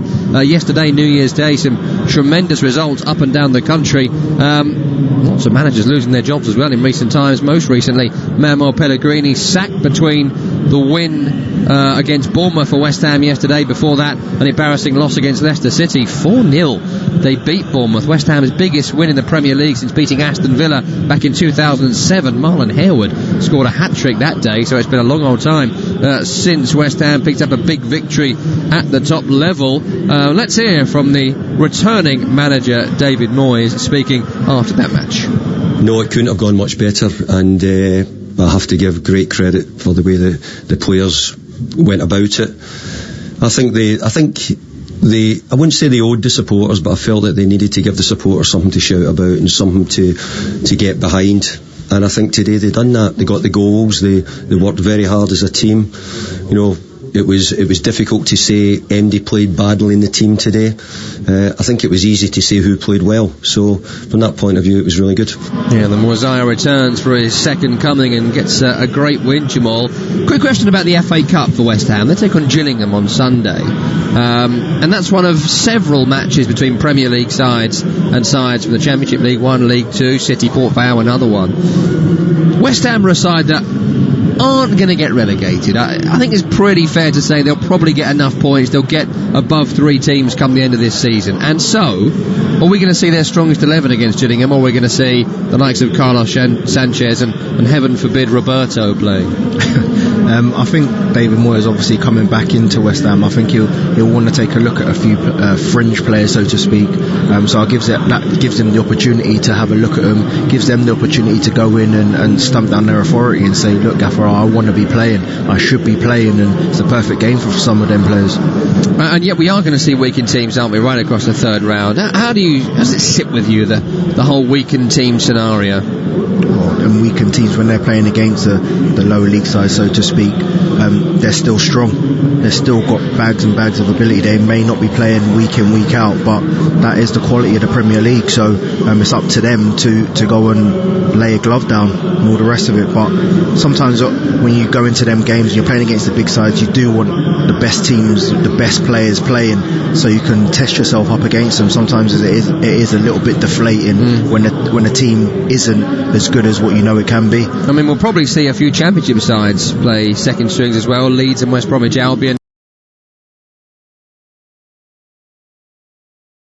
They don't want an injury at this point of the season, which could derail their charge towards the Premier League. Teams like Fulham, I think they play Aston Villa in the FA Cup this weekend. They're sitting 5th in the Championship. Got injury issues themselves. Would they risk someone like Tom Kearney? It's just with the FA Cup at the moment. I love the competition. You know, lots of people do, but it does seem to feel like it needs some fundamental changes, because we're just seeing more and more teams playing their second strings in the third round, fourth round. It gets to me. Well, yeah, I completely agree with you, but the squads nowadays are so big, and you have to try and utilise all your players, and let's have it right, managers, they have their their favourite 13, 14, 15 players who always get rotated. Then the other ones are the ones that they get frustrated and maybe looked for moves maybe in January or the summer and all the rest of it. So it is the perfect opportunity for them to go in, get some minutes and try and impress. That's to come, the FA Cup this weekend. Look for your local listings for what games we will be broadcasting as FA Cup Live gets underway with our colleagues at TalkSport, available on the website as well as usual, or through those digital and online broadcast partners. But we're still with Premier League Live today, one final game of the festive period. We're halfway through it at Anfield. It's Liverpool 1, Sheffield United 0 at the break. The second half follows this. You're listening to Premier League Live. The Alan Brazil Sports Breakfast, Monday morning from 6 on TalkSport. Oh, what a beautiful morning. Oh, what a beautiful day. Later it's Polly and Bookies, all for most excellent pay. The Alan Brazil Sports Breakfast, Monday morning from 6. Ring your neck in, Alan, that's enough. On TalkSport. Well, he's the king of the gingers, yeah, the TalkSport VIP. He's reached the top with his carrot mop and his tall and freckly. He's on every day with coffee, with top fast bowling chat. They'll hit you for 6 with a sporting mix from the middle of their cricket bat. Oh, I want to be like you. What have you said now? I want a ginger, a head that's red too. You see it's true. I've had enough of it. Someone like me. Don't talk about that. Can learn to be like Durham, like you. Join the kings of the sporting jungle, Adrian Durham and Darren Goff. Weekday afternoons from 4. That's TalkSport I'm talking about, man. Paul Hawksbee and Andy Jacobs on sport. TalkSport. It's the double O duo on the radio show that's like a collapsible bridge over a shark-infested pool of big names, sporting headlines, and topical debate. Join Paul Alligator Hopscotch Hawksbee and Andy Oddjob Jacobs, flying the plane of sporting entertainment out of the horse's bum of conventional radio. Have we got pussy galore on the show, Andy? No, Paul, but we've got Todd Macklin's American Sports Roundup. Will that do? Not really, Andy, no. Hawksbee and Jacobs, shaken but not stirred.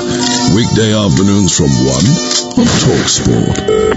You've reached the voicemail of Alan Brazil. If you're lucky, you just might catch the Alan Brazil Sports Breakfast. If you know where they look. A solid Scottish bon vivant, he's been there, seen it, drunk it. Today's a friendly bookie, and life's an all-day junket. He put a monkey on a horse, that didn't make the course. Oh, Alan! They call me the Tartan Pimpernel. It's a comic daily steeplechase of tartan joviality, a proper wedge of wonder and corporate hospitality. It's a full day's toil when you're always on the boil, like Alan. The Alan Brazil Sports Breakfast, TalkSport's national treasure. Available across the UK in wine bars, hospitality tents, bookies, and occasionally on TalkSport. Join me Monday morning from 6 o'clock. Hopefully on digital radio and 1089 and 1053 AM. Cheers! TalkSport. You're listening to TalkSport's coverage of Liverpool against Sheffield United from Anfield. I'm Tom Money, alongside me, the former Blades winger Jamal Campbell-Rice. This is Premier League Live. Jamal, I've noticed this week and over the last few weeks, it's becoming en vogue again to go out after the half-time team talk and do a bit of a warm-up before the second half kicks off. What's that about? Why does this come back again? It's strange, isn't it? Just to get the boys going. Obviously, Sheffield United had a somewhat under par first half, and it's just to get them back out, just make sure their legs are ready to go, and especially against a team like Liverpool who've been unbelievable, really, just keeping the ball and all the rest of it. So just really to get them mentally prepared and physically make sure their legs are ready to go again. They've been sitting around for 10-15 minutes. You just want to get going again. Is it a message, a public message, a bit of a scolding for some of these players to have to go out early and do a warm-up? Sometimes, personally, I don't believe in it. I don't feel like I've ever needed to do that, but in this day and age, we've spoken about sports science and all the rest of it, they're big on things like that, so leave them to their own devices for me. Nice cup of tea, half an orange. Get back for the second half. You are definitely showing your age. Half an orange. I'm sure they're all doing it. Yeah. All the amateurs out there listening are still doing it. Sunday League football days. Classic days. Brilliant. Classic days. Box of oranges, away we go. Box of oranges, boot someone up in the air, home for lunch. Can't beat it.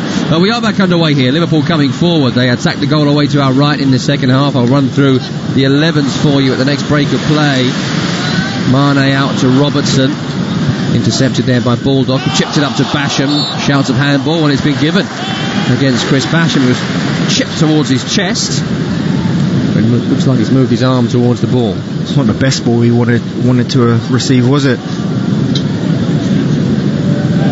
Yeah, and he had a word with Baldock as well. George Baldock's slip led to the opening goal in the 4th minute.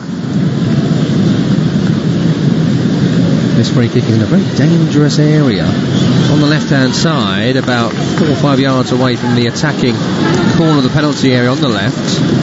The two fullbacks are over it. Robertson and Trent Alexander-Arnold could go either way. Firmino lurking at the back stick. Van Dijk, Mane, Wijnaldum all in the area too. It will be Robertson's delivery towards Van Dijk. Right across him, right across Mane. Maybe it didn't hit anybody on the way through. Great delivery, isn't it, between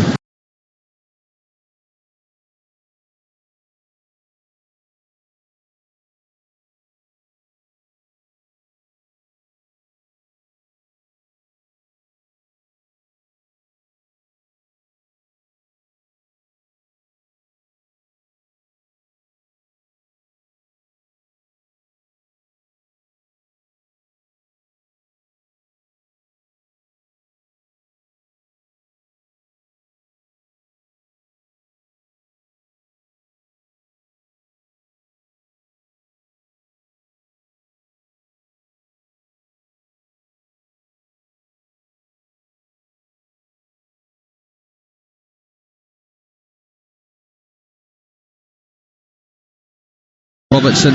Your referee is Paul Tierney. Nothing for Kevin Friend, the VAR at Stockley Park, to do so far.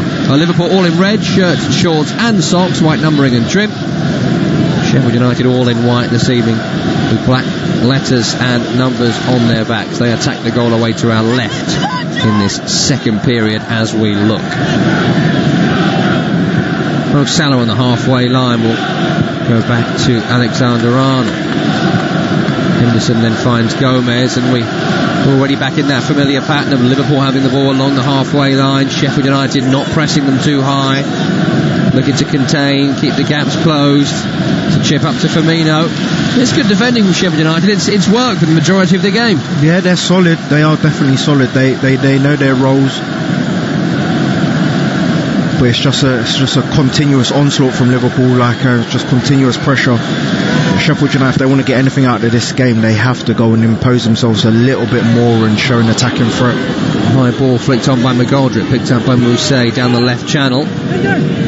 Return to Ender Stevens, who drives down the left. Van Dijk out of position, tries to hold him up, does hold him up. It'll be a goal kick to Liverpool.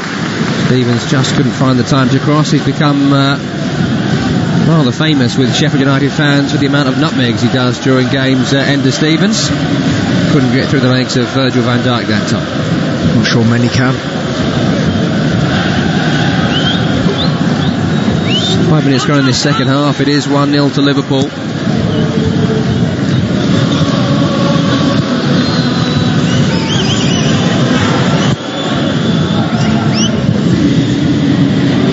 Upfield towards Firmino. One back by Sheffield United, better from them. Gomez then robs it through the legs of Lys Mousset. Blades fans thought it should have been a foul, wasn't given. Picked up by Andrew Robertson, who's already motoring up over the halfway. Left to Sadio Mane to go back to Henderson. Robertson again. Van Dijk right to Gomez. Gomez down the channel towards Salah. Intercepted by Jack O'Connell, who clears it down the line. Safety first there from Jack O'Connell. Goes for a throw, which Alexander-Arnold takes. Turn to Gomez and miscontrol there. It's going to be a throw into Sheffield United on the halfway line. Complacency at times from Liverpool we're seeing in the second half. Yeah, definitely.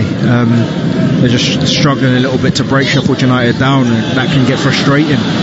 This is when mistakes happen.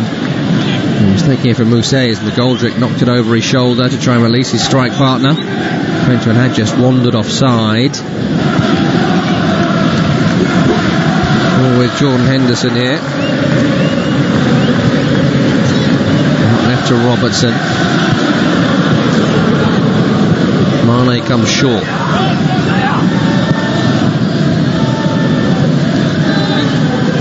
Trent Alexander-Arnold, edge of the penalty area, chops back on the left boot, gets the shot away. Can't find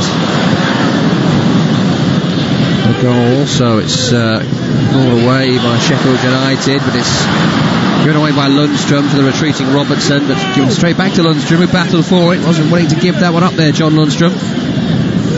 Here he is again now. He's a big, physical, commanding player. Here's Lundstrom, very stocky character as well. Hard to nudge off the ball, even for the traction engine that is Andrew Robertson. Up towards John Fleck, cleared away by Virgil van Dijk. Some green shoots here for Sheffield United.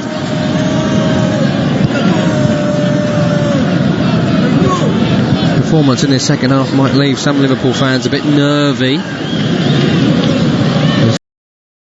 John Egan carries the away team upfield. Ball flicked on by Fleck to Mousset. Back to Fleck again.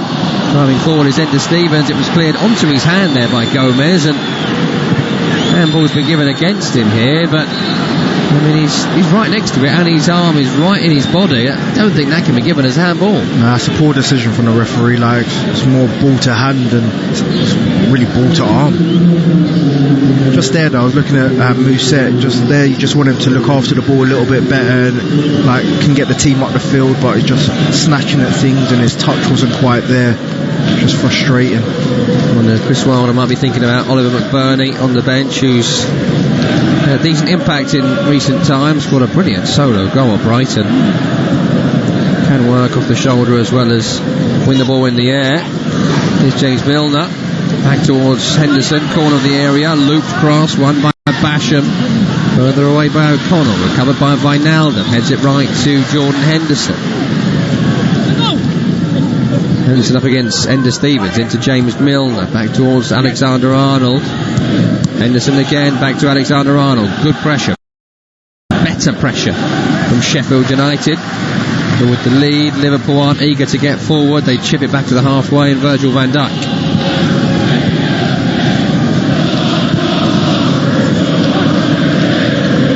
Van Dijk with a diagonal from left to right.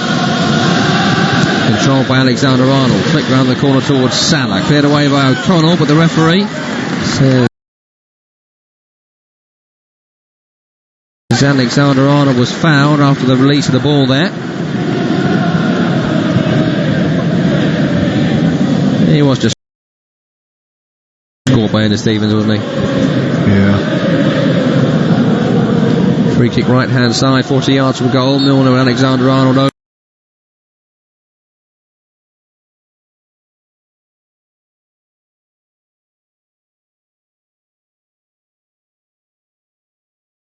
over it. Milner leaves it to the full-back to take.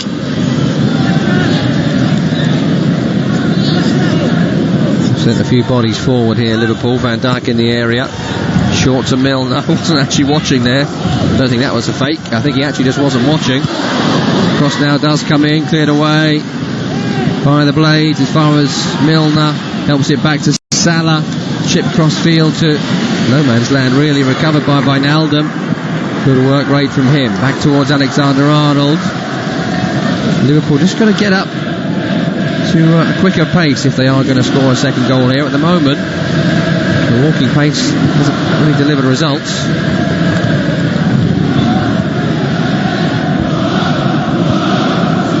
Alexander-Arnold back to Henderson on the halfway line, right hand side. Into Milner, back to Henderson. Gomez to his left and Virgil van Dijk. Then Robertson will pick it up now. Mane round the corner to Firmino. Firmino will then find Andrew Robertson. 10 minutes gone in the second half. 1-0 to Liverpool. Salah's goal after 4 minutes separates the two teams. Henderson to Salah. Salah back to Henderson. Right to Alexander-Arnold. On the right touchline. Still got it here. Liverpool, good pressing though from Stevens and Fleck. Henderson runs away from that mess and carries it left. Finds Robertson, appreciated by the crowd. Henderson looks like a player rejuvenated, don't he? Shot by Firmino here, from nowhere. Well, not before time. Liverpool take a striker goal. Firmino was chopped inside. Tried to find the top corner, but was always going wide. He was worried there, wasn't he, Henderson? Oh, some effort, that. That's Dean Henderson, by the way. Too many Hendersons. Dino. Yeah, I'm not going to go that far. Some would, but then some call Alexander-Arnold Trent, and that annoys me as well. Like he's your friend. He's not my pal. I wish. I'm open to the invitation any time. Though he's 21 and I'm 34, so I'm not too sure we'd have much to talk about, really. Football, I had to count there, didn't you? I did, yeah. I forgot my own age.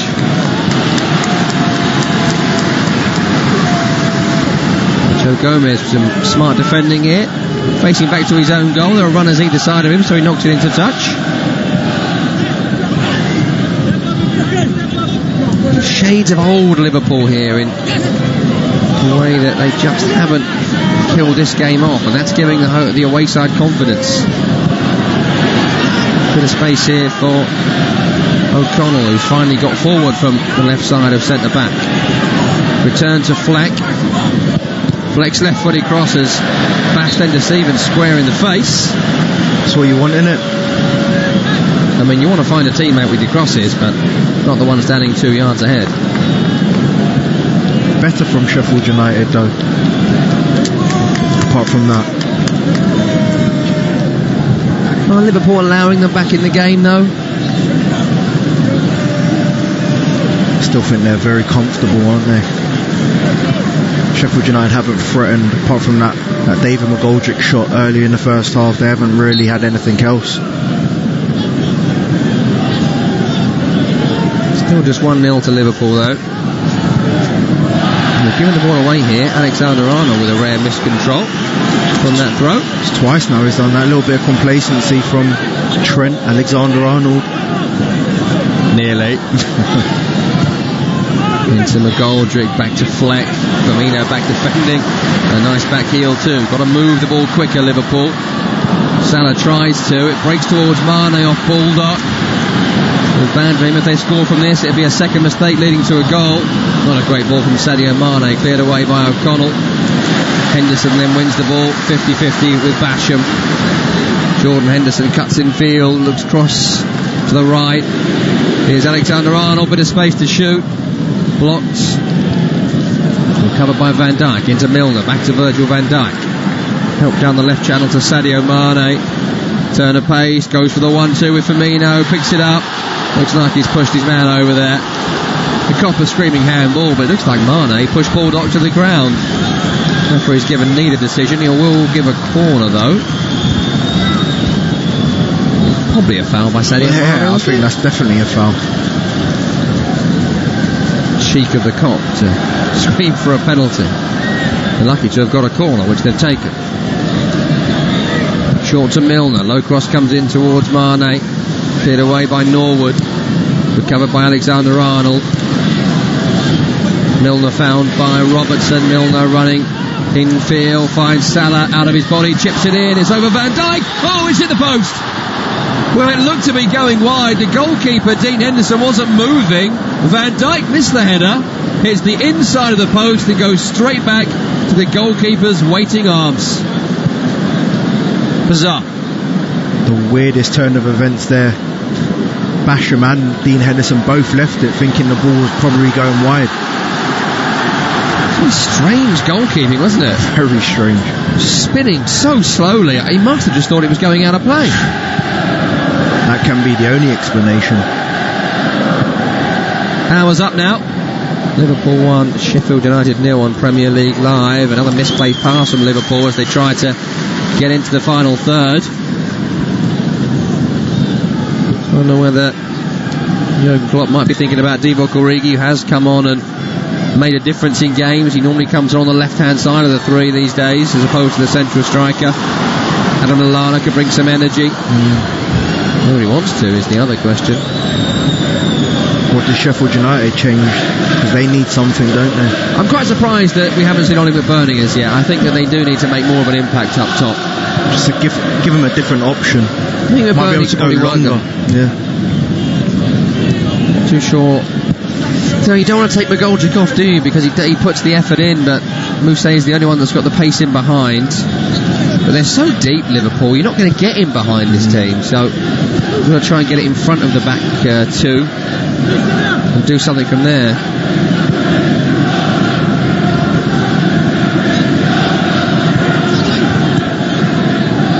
Here's Salah on the right hand side, chips into Firmino, midway inside Blades territory, short to Wijnaldum, left to Robertson, back to Wijnaldum again, chips it crossfield to Alexander-Arnold, who controls, then Salah, Alexander-Arnold, Henderson's crossfield pass finds Robertson. They're on the edge of the area, Liverpool, plenty of white shirts ahead of them.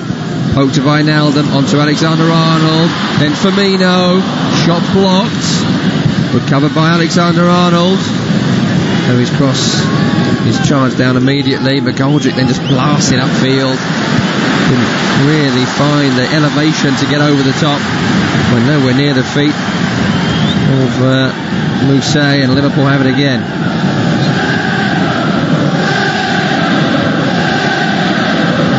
Strange old game so far.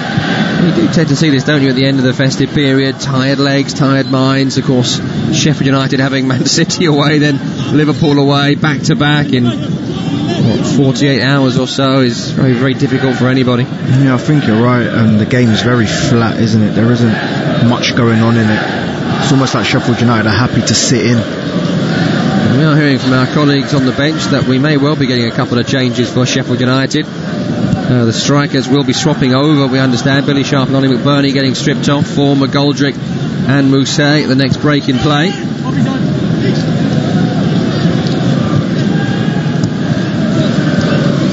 Ball is with Andrew Robertson on the far side. Back to Van Dijk, square to Gomez. Good pressing by Stevens and Fleck. Means Liverpool have got to pump it forward. Chance here for Moussa, round the back of Gomez. Came off the top of Gomez's head. Moussa back to Stevens, looped cross. McGoldrick is rising with the goalkeeper, who catches somewhat easily. It wasn't a good delivery. McGoldrick gave chase, but nominal if anything from him. Again, it's that final delivery with Sheffield United, isn't it? At the other end, Mane now exploiting the space. Return ball to him from Mo Salah. It's a save, but it breaks back to Sadio Mane, and Mane, open goal, 1 yard out, couldn't miss it. Unlucky Dean Henderson made a good stop from the initial effort. But if there's one thing we can say about Liverpool in the 1920 season, their luck is in, and it broke straight back to Sadio Mane to convert. It's 2-0. Spoke about earlier on in the show about how they break with so much pace, and this is phenomenal again. Sheffield United on the attack and giving it away. Fantastic pass from Salah. Potential question of offside on Sadio Mane, but I think he is on as the return ball is played from Salah. It's a really good stop, isn't it, from Dean Henderson? He's so close to it. He's got down with his hand. Just when you need a little bit of luck, you don't get it. Superb save. That's when you need a little bit of luck and a little bit of help from your defenders as well. Because Mane's obviously reacted a lot quicker. That's the risk against Liverpool, isn't it? The moment you go forward, that's when they look at their most dangerous. Those changes are still happening for Sheffield United, by the way. McBurney and Sharp on for McGoldrick and Moussa. There's Liverpool try and play the ball over the top here towards Salah, intercepted by Egan, who heads back to his goalkeeper. Billy Sharp takes the captain's armband as well from Norwood. They bomb one forward towards McGoldrick, and Sharp dealt with well by the Liverpool defence. Here's Henderson looking to release Sadio Mane. Basham's header breaks towards Robertson, who again tried to release Mane. Sheffield United win the ball back again. Henderson pressing high. Ball breaks to Mo Salah, who's given it straight to Norwood in the central midfield. We'll see a few more balls in the air to the front two now. Have to, really, don't you, with that pairing? I think so, with McBurney up there. It just gives them a different option. Veteran Billy Sharp as well. Feels like the physical battle. Placing the spent pair of Mousset and McGoldrick. Liverpool on the halfway, 2-0 up. They have it with Roberto Firmino. Henderson to Alexander-Arnold. Back to Gomez, who looks left to Van Dijk. Robertson on the halfway, into Sadio Mane. Mane running infield now.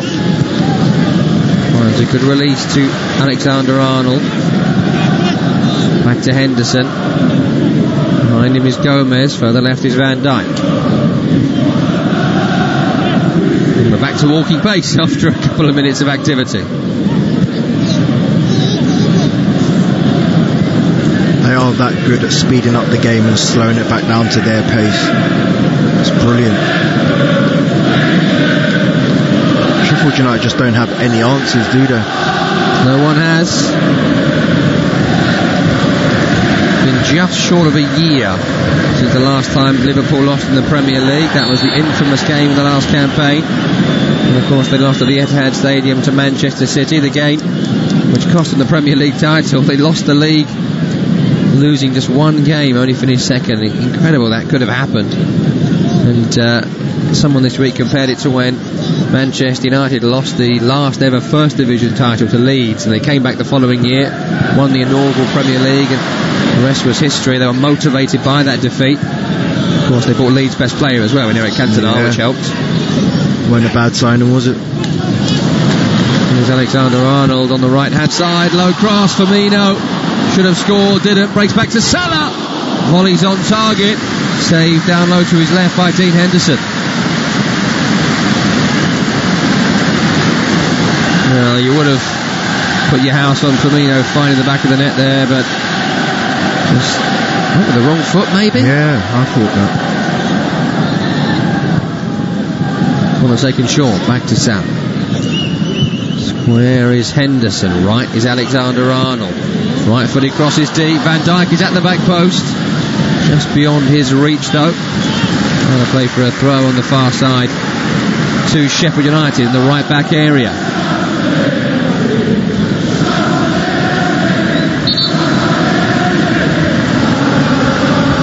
Just slightly overhit there from Alexander-Arnold.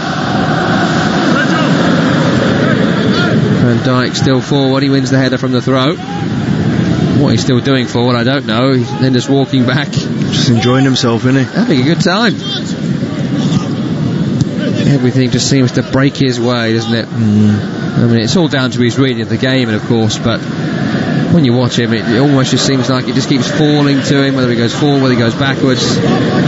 Unless the commentators curse there, because the moment you say he's done something really good, he passes the ball straight to Ollie McBurney.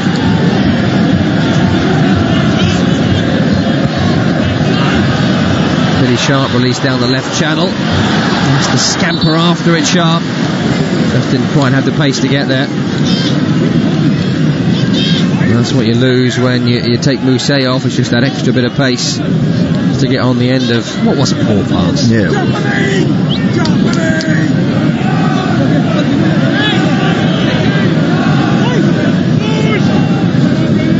Liverpool give the ball away on the halfway line. O'Connell stepping out from the back three. Firmino chasing down John Egan there, trying to chip it down the channel. I love Klopp that he applauds the work rate like that. It's fantastic to watch. He loves it. Yeah, into his technical area. He's essentially a classy Tony Pulis. He's always wearing the club shop. Yeah. Screaming at his players all the way through. I must say, I thought Sheffield United would have given them a bit more of the game. I know Liverpool have been fantastic this season, but Sheffield United really haven't had any answers to what they've offered, have they? Got to be fatigued though at this point, isn't it? You know, first year back in the Premier League, so many of these players were playing in the Championship in the last campaign, and of course they did play away at Manchester City just a couple of days ago. The fixture randomiser, if there was such a thing, hasn't been kind to them, has it really, here?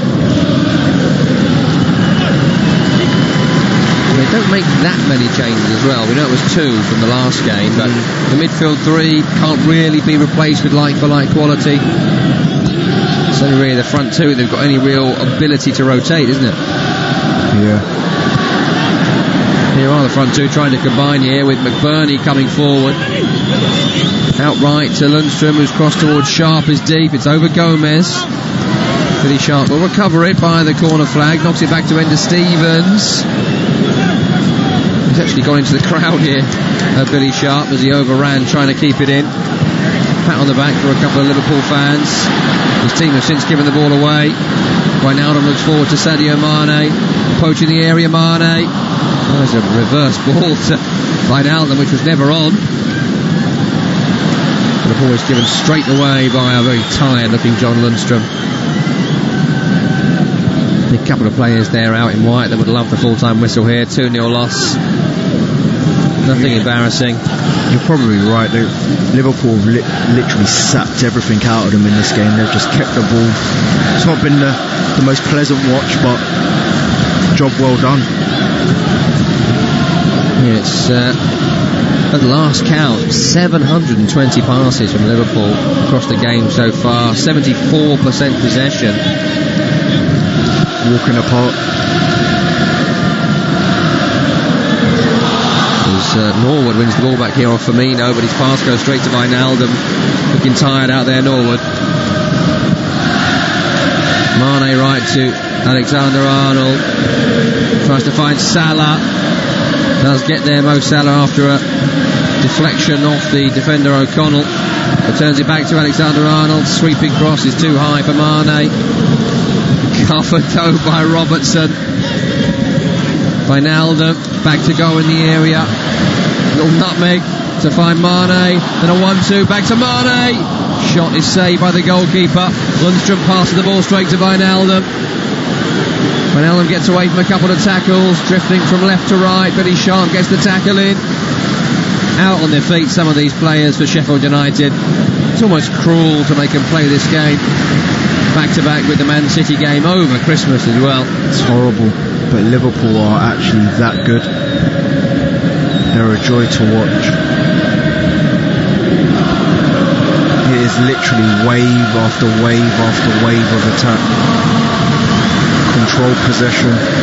Will they go the season unbeaten? Will they match the Arsenal Invincibles? It's looking that way. It's a tough task, but they are really good side. I mean, wasn't it Preston in the 1890s that also went to season unbeaten? It doesn't happen.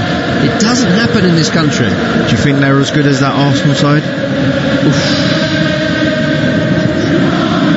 I think the answer is yes, considering the fact they're already European champions. That's what sways me.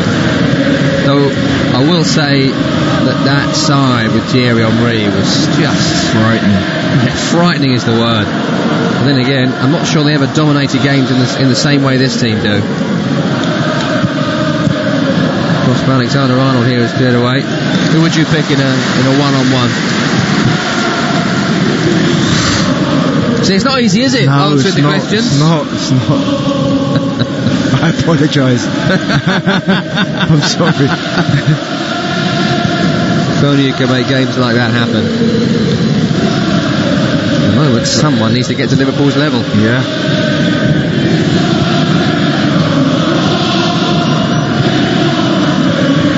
It's rare for English football fans to see. I know a lot of fans of Spanish football have been saying, oh, no title race in your league this year, because of course we have a variant of winners in England, certainly compared to the other leagues in Europe, but I mean, it is a rarity. You don't often get teams like this, so don't expect it to last forever.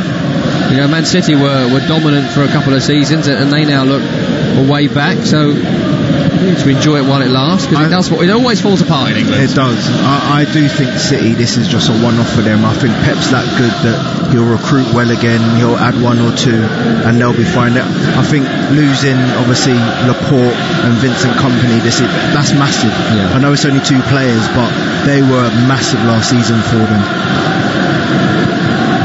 If you look, they're playing like 2 centre-halves at the heart of their defence, so they're bound to leak goals. And it will take £500 million to get them back to the level they were at when they had Vincent Kompany.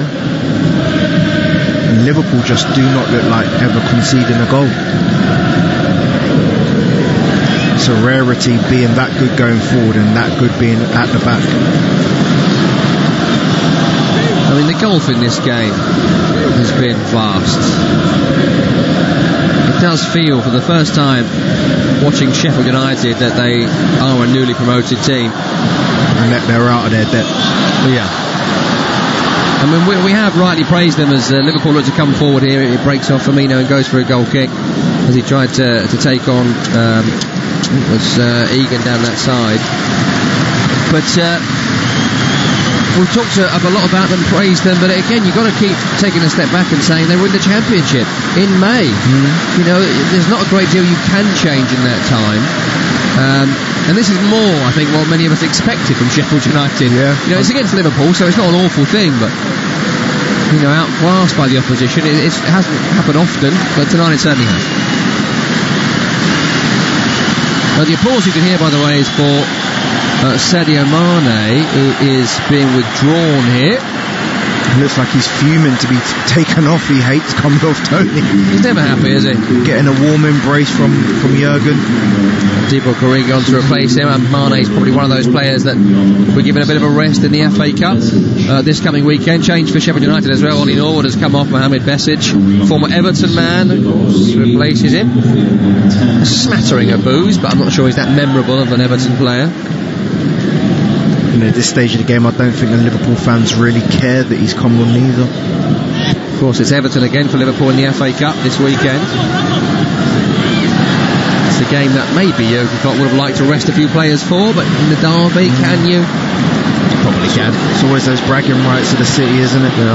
But you're right, probably can rest them. I mean, if they played Origi in the game instead of Mane and gave him the week off, I think it'd probably be okay still. Be a decent one though, that Merseyside derby. Carlo Ancelotti's first Merseyside derby, of course, with Everton.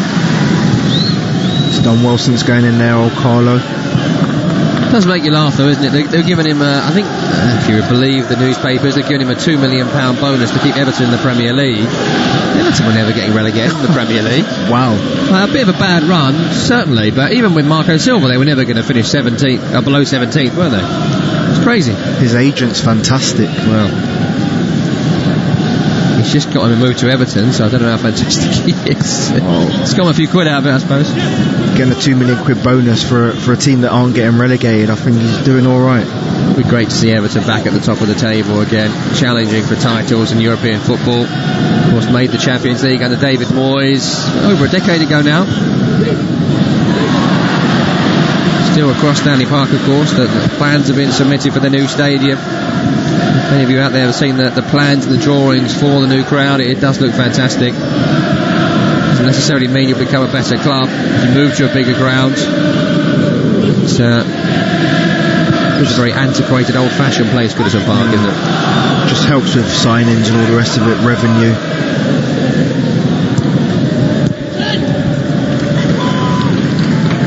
Ten minutes remaining here. Feels like the game's been over for about 76 minutes, but it is still on. It is 2-0. Mo Salah on 4 minutes, Sadio Mane with the second on 65.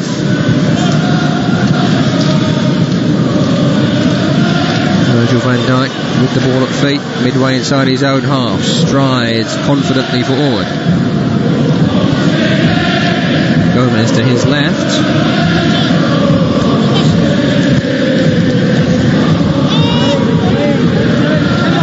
Ball with Henderson now, edging his way forward. Incredible as well when you think Liverpool have already played 33 games in all competitions this season.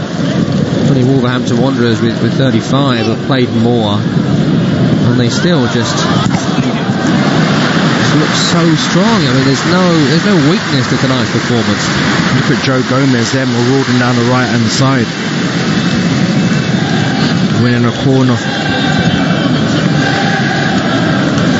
Doing a Sheffield United, sending the centre backs down the wing. Toying with Sheffield United here. There's that Gile. It's a good look. Good look for the middle-aged man.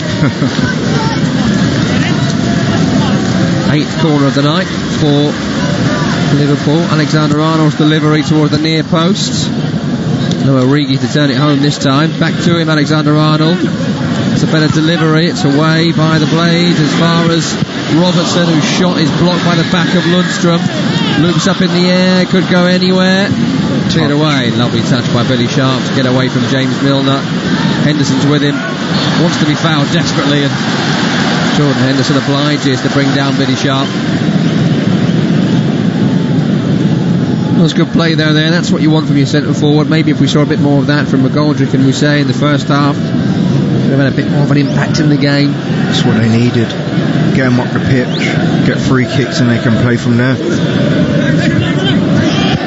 Free kick taken short into McBurney.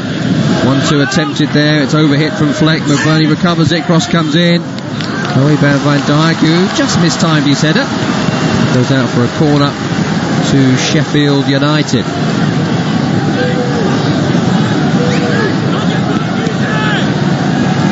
We do have a lot of height in there. 2 centre forwards and 3 centre halves who can all win the ball in the air. We'll take it on this near side from Lundstrom. Deep ball in towards McBurney. Off the head of Virgil van Dijk, who gets there before the centre forward. It's like a magnet, isn't he? Every time it comes in, he's read it. He never seems to be exerting himself too much as well. Does everything in almost complete control.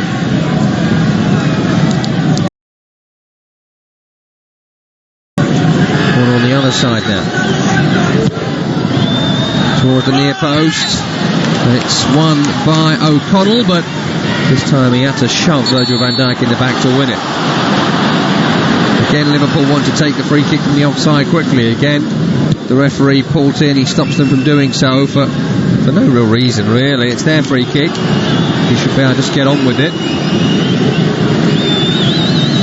And there has been a directive to referees this season. When a free kick is given, you give the advantage to the side that have won the free kick. If they want to take it quickly, they take it quickly, as we saw with Lewis Dunk here, who scored for Brighton from a quick free kick. Adrian in goal at the time. What on earth was that from Robertson? In the left back area, he's blasted the ball cross field, way behind Alexander-Arnold. Very unlike him, but again, that'll complacency.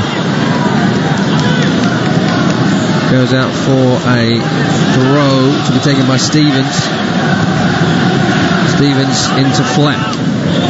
Tries a return to Stevens. Breaks off a Sheffield United leg for a Liverpool throw, and they can counter quickly. Header from Salah into Firmino's through ball, goes straight to Egan. Firmino then won the ball back, but he couldn't control it. It's picked up by Baldock. Upfield towards the runner, Billy Sharp. Alexander-Arnold is there, as is Alisson. Times this season. Sheffield United. Ball down the left-hand side, trying to find McBurney. Van Dijk gets there. Back to Alisson, who chips it down the line to Alexander-Arnold. Infield to Milner. Collision between Milner and Besic there in midfield. Would have been a free kick. We are allowed to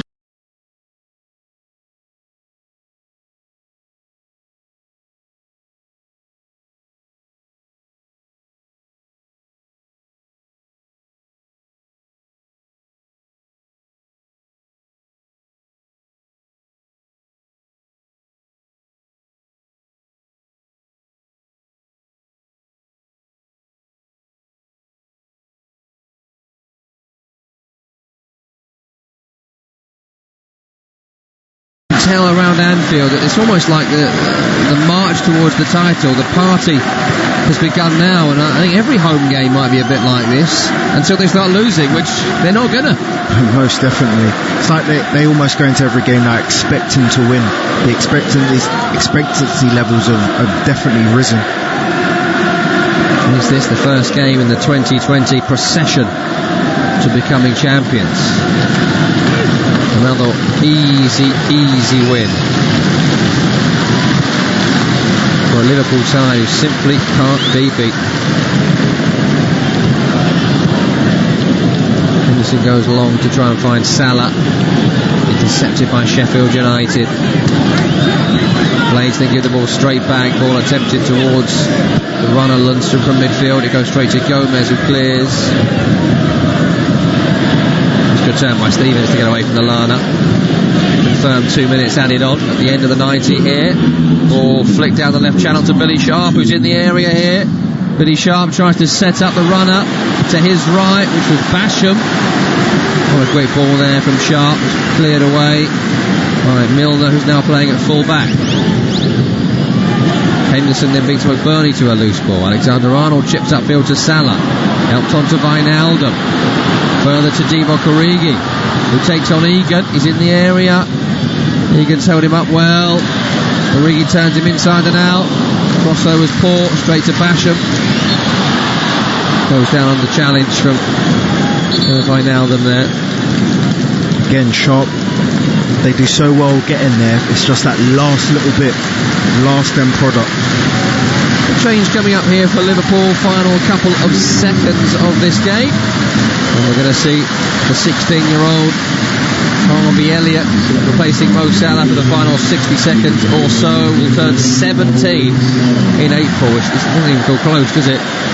Just 16 years of age. He was the youngest ever player in the history of the Premier League when he came off the bench for Fulham in May against Wolverhampton Wanderers in a 1-0 defeat. Brought into Liverpool during the summer and impressed many in his performance in the game against Aston Villa in the Carabao Cup in that defeat. 16 playing in the Premier League. That's ludicrous, isn't it? Fantastic. Some talent. Even if it's just for a few seconds or so. Probably won't get a touch. There'll be a cherished few seconds playing in the Premier League at Anfield. Ball's on the opposite side to him now and isn't going to get anywhere near him.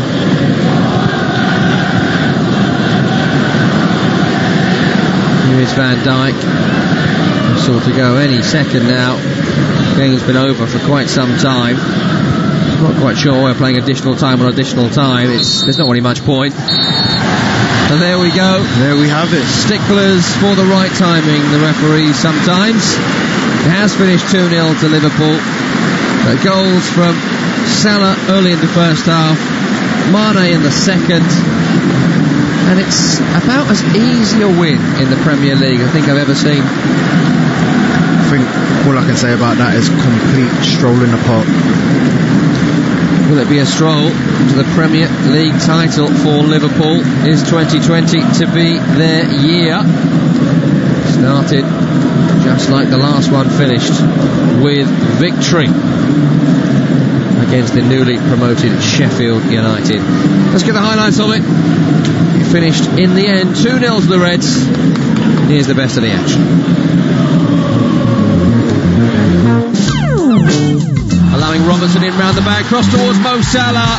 3.5 minutes in, and Liverpool take the lead. It was a strike here by McGoldrick. It's broken to him after poor play from the throw by Liverpool. It had to be tipped over by Alisson. To his right is Henderson, cross towards Mo Salah. Oh, what a save! It's a first-time flick towards the top corner. Well read by Dean Henderson into Wijnaldum. Shapes the shoot and does. Just over the top towards Mane's run. Flicks it for Mo Salah. Salah's in! It's a shot on target, punched away by Henderson. Shot by Firmino here, from nowhere. Just chopped inside, trying to find the top corner. Infield, finds Salah out of his body, chips it in. It's over Van Dijk. Oh, it's in the post. Return ball to him from Mo Salah. It's a save, but it breaks back to Sadio Mane.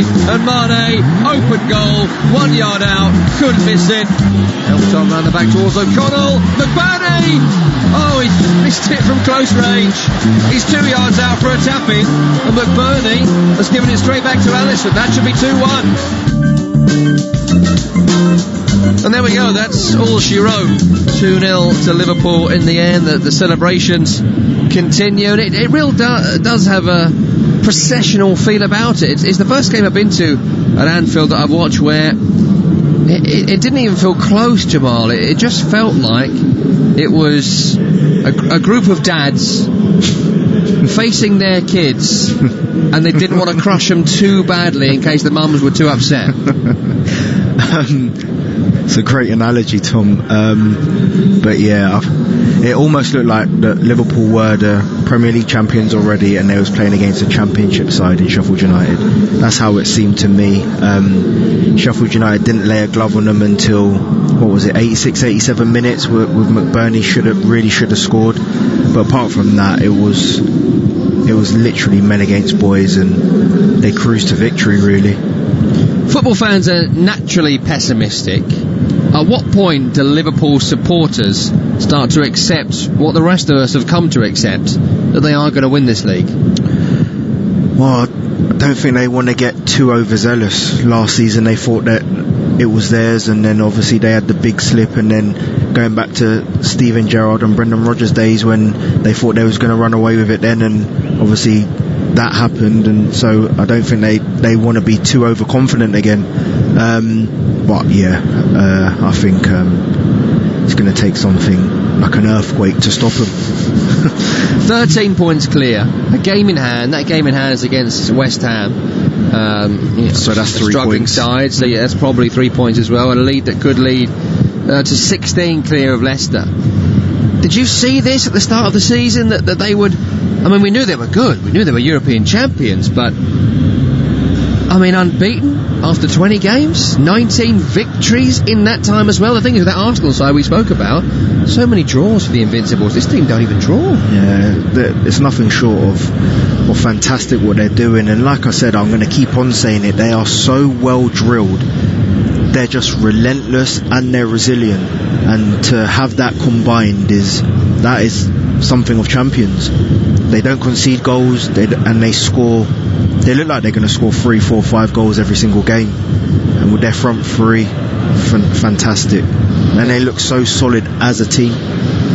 Now, the Arsenal Invincibles, by the way, we spoke about them across the programme, and you're going to hear more and more about them as we move towards what could be another one of those seasons for Liverpool. It's the Arsenal side in 03-04, 90 points, unbeaten all season, but 12 draws in that time. So to equal that record, for the want of a better word, Liverpool would need to draw 11 games between now and the end of the season in the 18 they've got left. Of course, they could still get beaten by somebody, but I mean, that's got to be the goal now, isn't it? You've got to set yourself a target. The target was become Premier League champions. It now becomes unbeaten all season, and that's where the intensity of performance is going to have to come, because the league it just feels insurmountable. I think when you're Liverpool at this stage, when you're playing this well and you feel confidence is high, I think you just have to take it game by game. You don't want to get too cocky, too confident. Just take it game by game, and that seems to be what they're doing at the minute, and it seems to be working. They're absolutely flying high. So we head to a break now in the Premier League after the incredibly busy festive period. We head towards FA Cup third round weekend, always one of the highlights in the football calendar.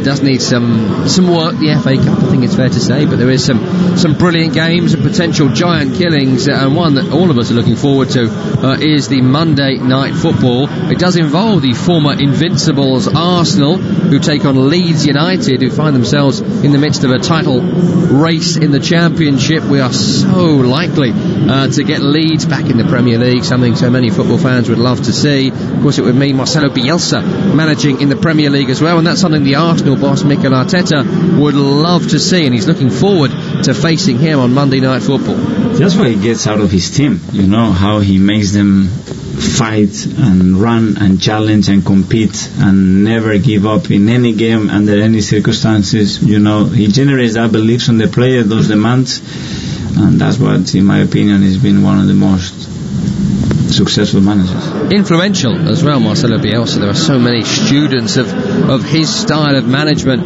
in the game. This has got to be the year, hasn't it, for Leeds United in the Championship? Of course, true, 1-1 in that top of the table crash with West Bromwich Albion on New Year's Day. They find themselves top of the table on goal difference from the Baggies. Both of them 9 points clear of third place. Brentford, we're getting Leeds back. I mean, football fans of a certain vintage, will remember them as being one of the most dominant sides of the 1970s, of course, before our time. But we've seen the movies, we've seen the videos, and of course, only 2004, around about the Invincibles time, they were in the semi-finals of the Champions League under David O'Leary. Yeah, it always seems like Leeds, they need to be in the Premier League. They're that sort of side, and it's going to be fantastic to hopefully have them back. And finally, on the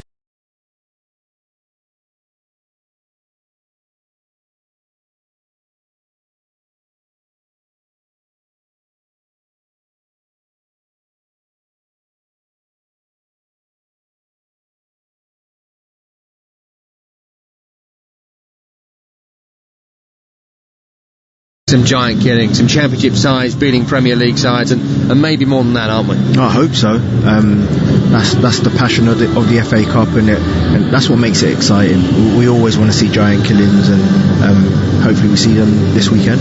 Jamal, great to have you back with us. Thank you very much indeed for your company this evening as Sheffield United, Jamal's former club, couldn't quite get to the level of Liverpool this evening. They were beaten by 2-0, but that's no great criticism of the Blades. Nobody in 2020 is going to stop Liverpool. They're 13 points clear. We're back with Premier League Live next weekend after the FA Cup third round. You're listening, and thanks for doing so, to Premier League Live. You've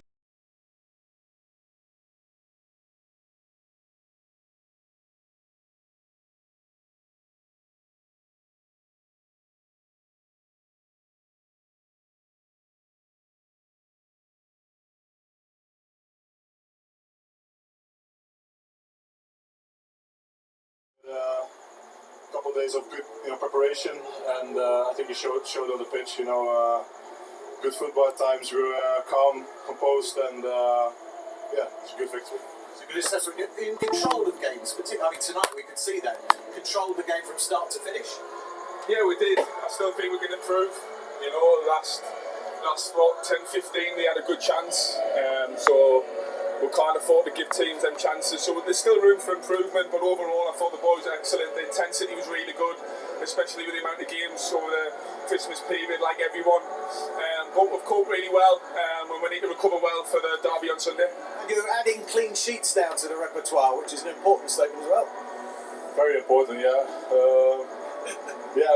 It's something good for us as defenders, but obviously for the whole team, it's massive, and when we keep a clean sheet, we have a big chance to win the game, because we have so much quality, especially up front, and throughout the whole team we can, make goals, and it's good. It gives us confidence, and it's good for the team.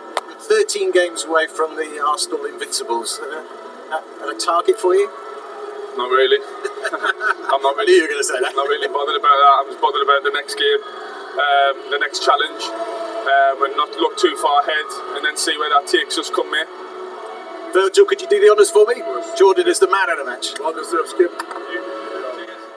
Well-deserved skip, he says. You could hear Jordan Henderson there. Still areas for improvement. Wasn't happy about that chance later on. Is that the standard and the mentality that's got them on this incredible run? Yeah, they want perfection. And that's, as I said before, a ball was kicked tonight. That comes from their leader, from their manager.